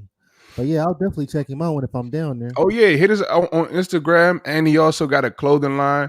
If you guys are looking for a brand that's not just trying to get your money, but it's actually standing for something, my bro has a clothing line called Humble Legend Clothing Line. Man, I can attest to not only the brand itself, but the quality of the clothing. I mean, he's just doing so much great work out here in the DC, Maryland, Virginia area. So I think you can follow him at Humble Legend on Instagram. At Humble Legend on Instagram. Okay, so and he know Toot too. Yeah, Toot okay. Oh yeah, you see what I'm saying? He know he's sharp though. You know what I'm saying? So yeah, so my bro, he nice with the clips, man. He nice with the Clippers, man. But yeah, man, I'm excited. I'm excited, man. I'm so excited about this, bro. I'm excited about the season. I'm excited to see Jalen Hurts actually get a full season. I'm excited to see what Devontae Smith is going to do in this offense. I'm excited to just see where it happens, man. Nick Sirianni has a lot to work with, bro. He has a lot to work with. If he can't do nothing with this roster, I think we should talk about that just really quick. If Nick Sirianni can't do nothing with this roster, he gotta go. He gotta go. Listen, he'll be all right. He'll be all right. This is like the best. This is the best roster that I have ever seen. So I'm pretty sure I'm talking about as far as having. No, I'm just saying as far as us having Devontae Smith, and because of what happened from 4 years ago after we won the Super Bowl until like what happened next, and then what's going on till now. I just like this. I'm pretty sure, and then again, I could just see it. It's still gonna be double two tight end set and all that, but then we got Jalen Hurts. That's gonna be he's our Russell Wilson. He's our Breeze. So I can't wait. Yeah, Jalen Hurts is, bruh. The plays that he makes, bruh, is just it's Michael Vickish. It's Russell Wilson. It's crazy, bruh. It's crazy. System of the Knot says, don't forget that Howie Roseman has final say, though. Sirianni could really want a guy, and Howie can cut him. They announced that Howie Roseman has the final say over the 53-man roster. What do you think about that? Then Howie better look hard. He better be wise about the situations that he do, because I mean that shouldn't be, because if you're a coach, you're a coach. I mean, I understand he's the GM, but as far as cutting and all that, that should be Sirianni's job. Yeah, I agree, and honestly, System of the Knot, thank you so much for actually bringing that up, because that'd be crazy. Yeah, Howie Roseman should not have final say over the 53-man roster. That's all Nick Sirianni. Because that's like saying we want to cut J.J. Arcega-Whiteside, but he's saying no. I'm the one that brought him in, so he stays. You know what I'm saying? I heard Jeff Lurie. I heard that was a Jeff Lurie call. I heard Jeff Lurie signed off on J.J. Arcega-Whiteside. I'm gonna do some more research, but I heard that was not Howie Roseman. that was Jeff Lurie. But that's crazy. Wow. Yeah. So Yeah. I don't know what to say. And then if you don't, because again, I remember when Sirianni was like, "Well, I have nothing to do with the draft. It's whoever they pick, and that's whoever I got to work with." So it's like wow, and then it's like I'm pretty sure you said something like, "Yo, we need to get Devontae Smith in here," and again, I'm gonna say thank you, Cowboys, because I'm still shocked that they switched it up to help us. I get like I'm surprised they didn't stay there and just said no, the hell with y'all. We still going to get our linebacker, and because at the end of the day, the Giants would have got Devontae Smith, and we would have got Kadarius Toney. I don't care what nobody said. At 12, Yeah, bro, that would have been the worst move ever. well, I had Kadarius Toney in the second round. The Giants reached for Kadarius Toney. He got in the first round late, bro. Kadarius Toney was I not. guess so. We only did that because we got Devontae Smith there. Yeah, that's what I'm saying. Okay. That's what I'm saying. Like, yeah, Kadarius Toney was a reach. That's how I know that the Giants wanted Devontae Smith, because Kadarius Toney wasn't even supposed to get out of the second round. Kadarius Toney came out with a mixtape. What you mean, like a rapper's mixtape, like Le'Veon Bell? Yeah, I tried to. I mean, he. No, you're saying Kadarius Toney came out with a mixtape? Yeah. Wow. Yeah, it's something about he's from, and it's no knock for people who are from Florida, but athletes from Florida, they're just different. You know what I mean? They're just. I mean, I guess I take that back. Now, I mean, it's just because he had photos with Chief Keef. I'm not Chief Keef, but Kodak Black and all that. I just prefer athletes like. I'm gonna just be careful. I just, for me, give me a Devontae Smith. Devontae Smith is not putting out a rap album. Right. That's what I'm saying. I mean, I get it. First of all, if you now that you're an NFL player, stick to your you know what I'm saying?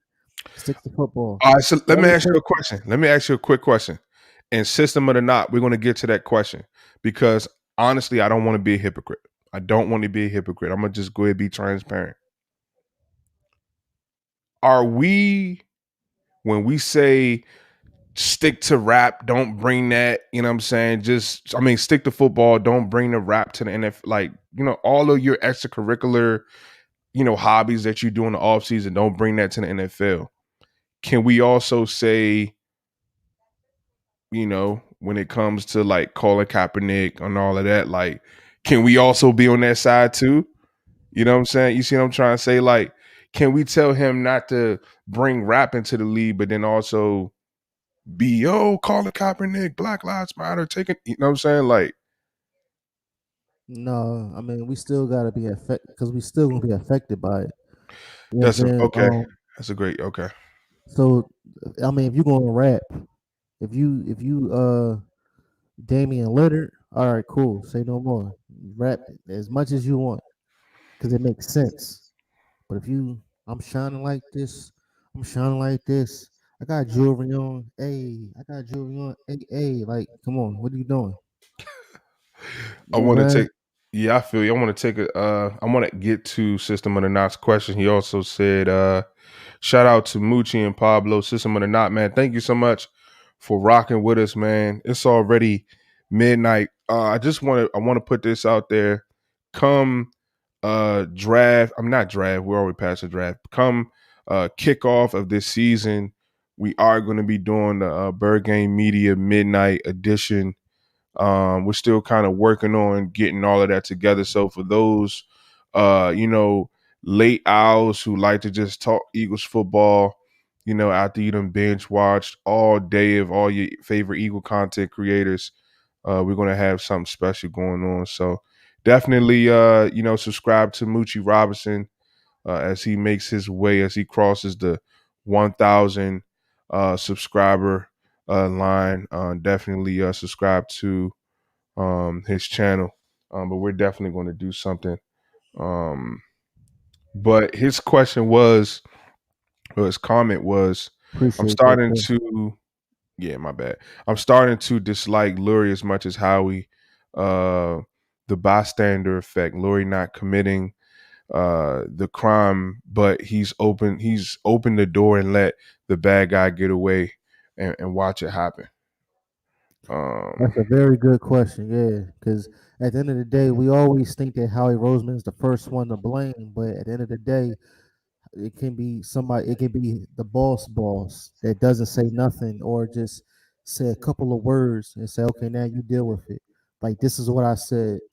You know what I'm saying? Like the mom is or no, the dad is the household is the head of the house. I said this, so the son go tell the other brother, and the brother gets mad at his brother, but it was really that the dad said he told you not to do this. You know what I'm saying? So I So get it. It just, but you just need to know football. Like you the one that bought the team, so why is it so difficult to get a good player or just to have a better situation? That's small. You bought the team for 185 mil. You didn't you win a Super Bowl until you get to 2017. On top of that, you wanted to fire the offensive coordinator that helped you get the Super Bowl to get the ring. So it's like what are you doing? Like what is Jeffrey Lurie? You know what I'm saying? Because you got to remember they wanted to fire Frank Wright. And yeah, if they was to fire Frank Wright, we wouldn't be seeing no ring right about now. yeah, I definitely think, whenever you accomplish something in life and whenever you win something in life, especially the Super Bowl, people get a little arrogant, man. They get a little big headed. You know what I mean? And I think Jeff Lurie, him finally being able to hoist that Super Bowl ring, you start to think, oh, well, now I can start going to Howie Roseman's office and saying, yeah, we need to pick this JJ Arcega-Whiteside kid out of Stanford. And you start to say, stuff like that. So, I mean, it just comes with the territory. But, I think I'm definitely monitoring, Jeff Lurie, just seeing, just like, just But trying the to make. object is to get more than one Super Bowl. Yeah, it's not, but that's why I love Philadelphia, man, because it was like we forgot about it in less than 2 weeks.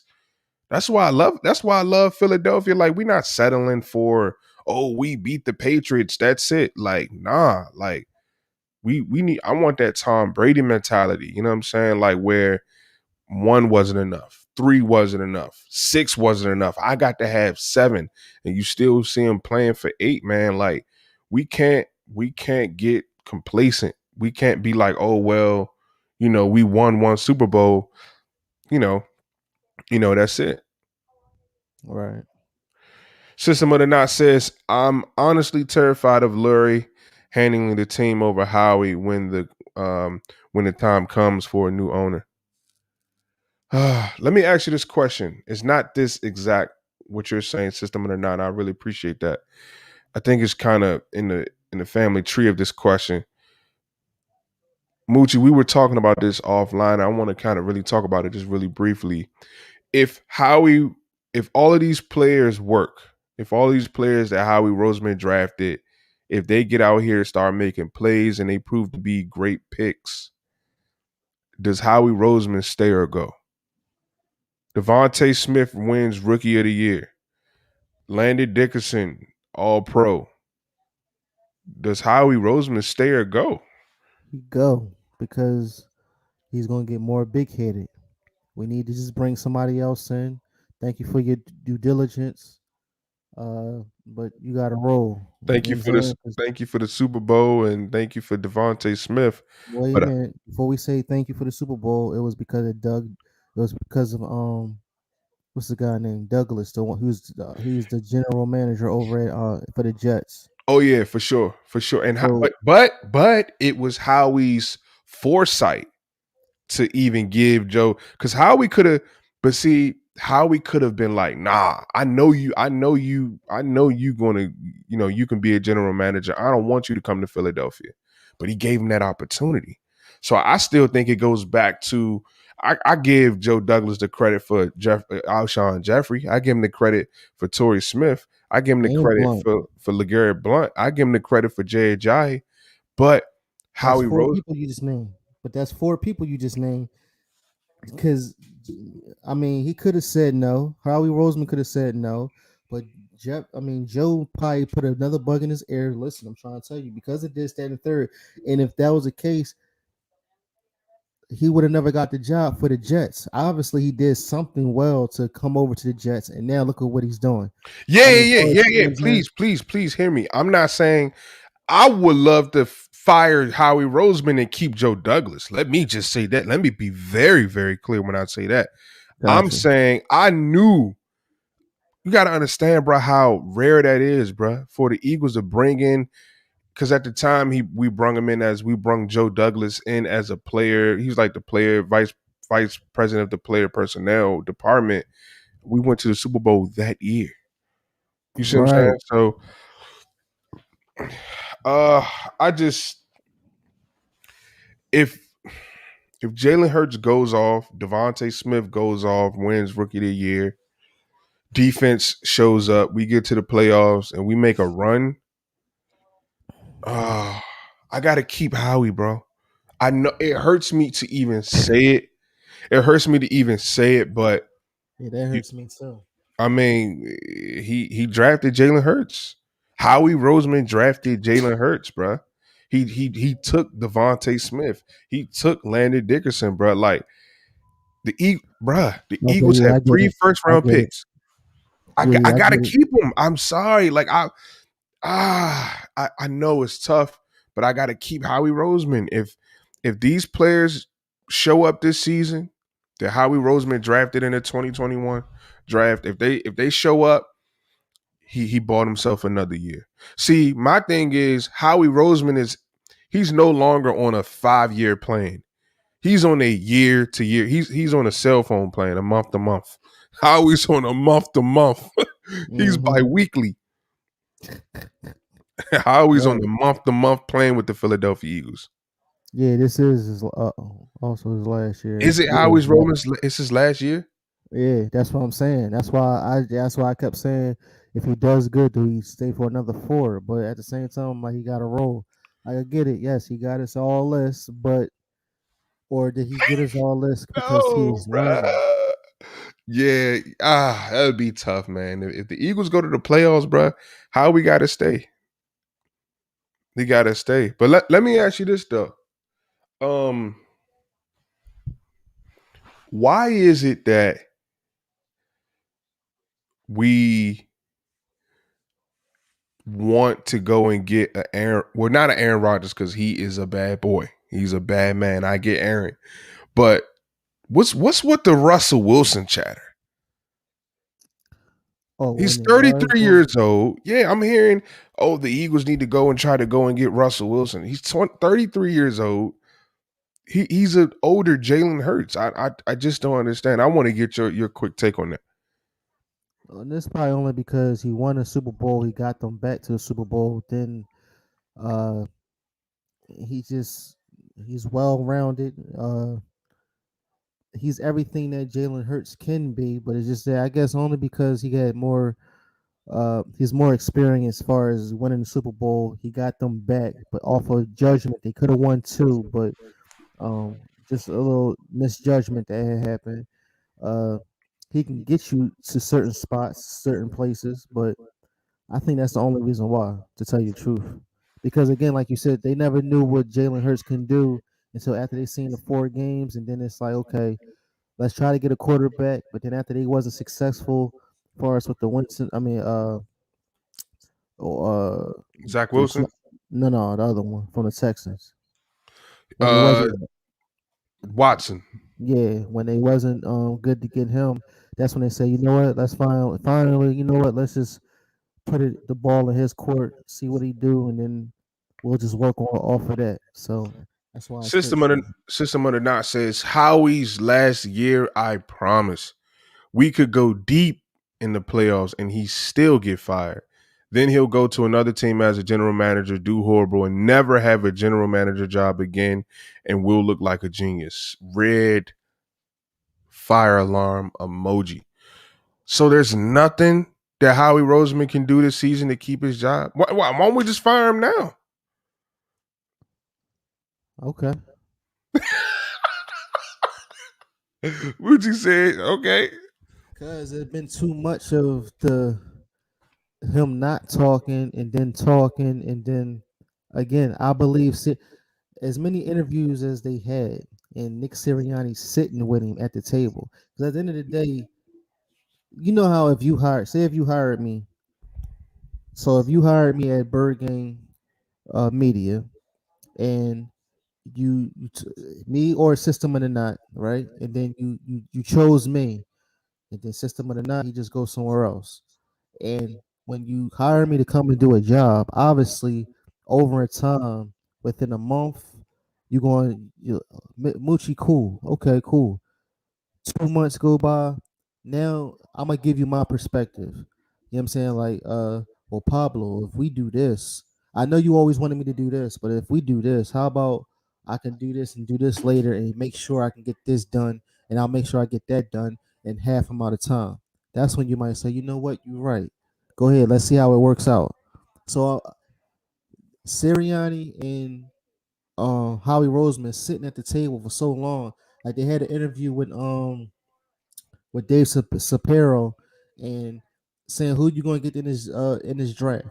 Obviously, I think Sirianni already knew who he was getting. It's just that they had to, through the smoke and mirrors. I don't know yet the second third. So before they was on camera, I'm pretty sure he said, "Listen, we should go after Smith because with Smith, I can definitely work out something. He's like you see how I used to do my resume with T.Y. Hilton.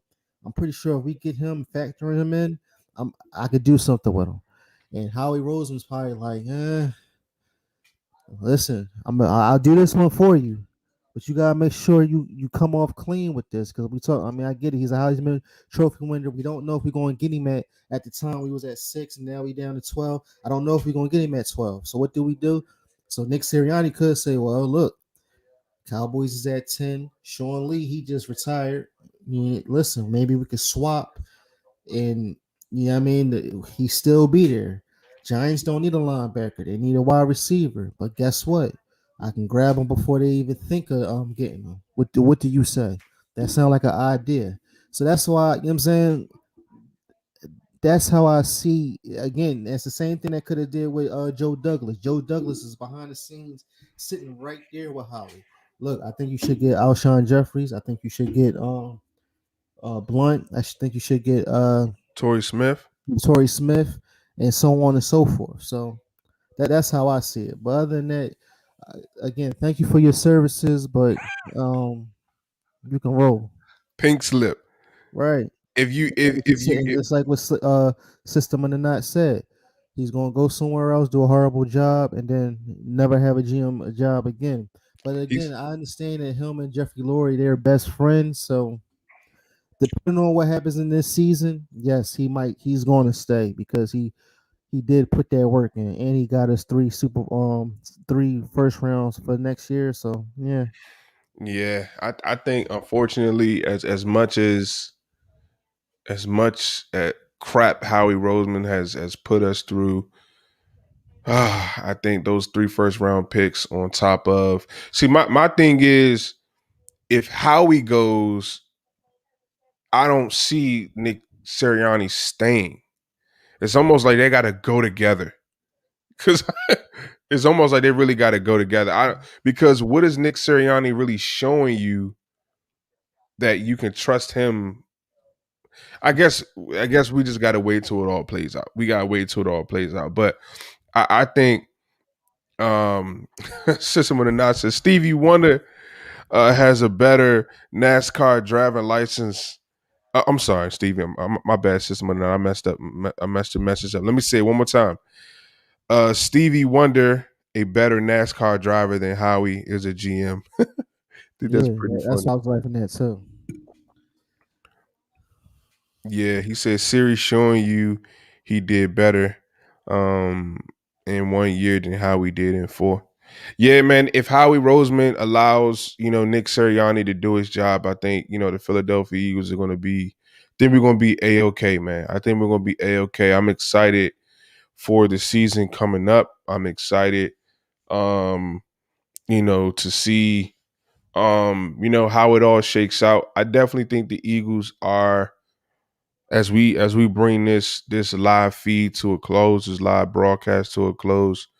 I think the Eagles are better than what we were last year as it stands today. I really do.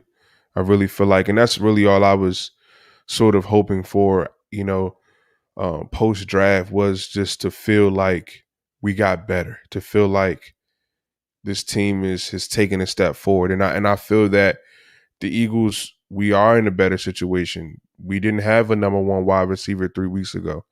We have a number one wide receiver. We didn't have Jason Kelce's future replacement. We have Jason Kelce's future replacement.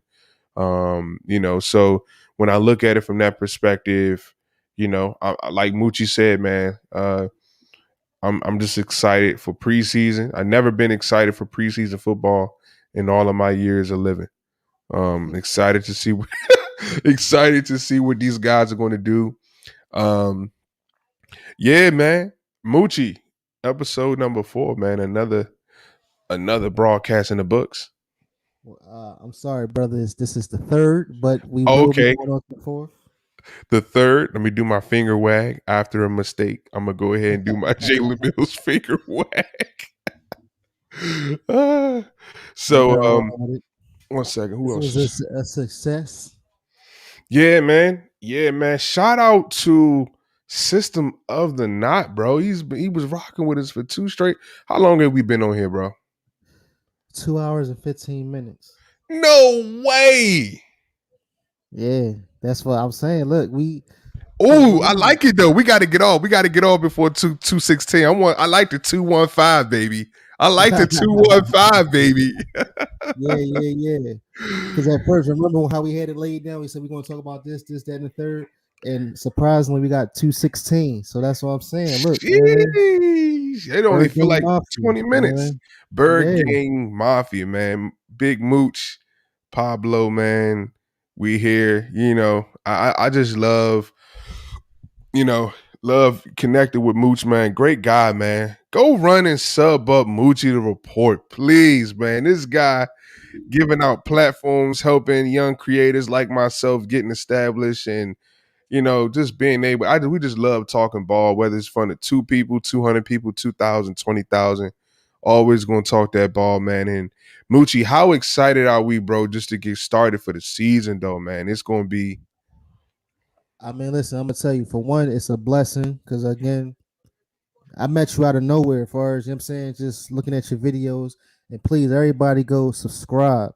Everybody that's on my page, go subscribe again to Pablo Gary, Bird Gang Media podcast. I'm trying to tell you, I was just enlightened from his videos and just from him talking. And it was like me being at work and he had just as, just the videos alone. It was like, dang, I want to talk to, I mean? I can't say nothing, or I could say something, but I just don't know if he's going to say something back. But you know what I'm saying? Again, it's a blessing and it's an honor that I had even met you out of nowhere. It was like, you know what I'm saying? God had given to the point where I said, yo, you got a Twitter? He said, no. I said, oh man, how many, you know what I'm saying? You got you did the number. So we here now, you know what I'm saying? And on top of that, we on episode 3. So like, let's System of the Knot. Moochie, I got to say this because I love this.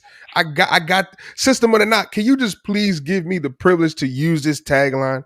I love it, man. One nest, one family. I got to have that, man. That's right. Yeah. I love it, man. I love that. One nest, one family.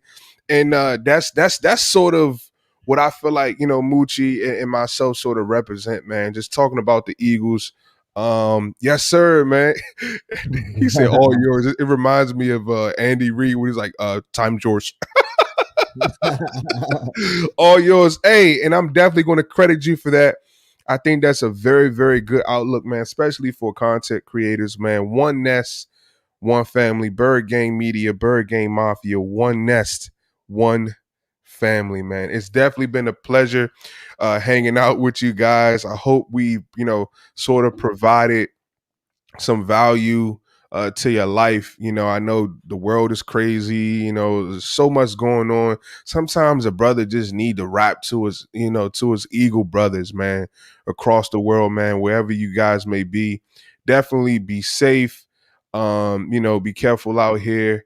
And as I like to say, you know, as always, Moochie, you got something to say before we wrap up, bro? No, just can't wait till the season starts. Again, follow us again. Sub up, like, share, comment, subscribe. Of course, we're gonna have another show next week, our 4th episode. You know what I'm saying? It might be 7:30, might be, you know what I'm saying, later, but we'll give you notice until then. You know what I'm saying? In one steam, you brought up Tinky Barble's fumbles. Time's yours. Time's yours, guys. As always, no matter who you are, no matter where you are, no matter what you've ever done in your life, always remember Bird Game Media, Bird Game Mafia, Moochie Report told you that God still loves you. One nest, one family. Time's yours. Finger wag. Salute, y'all.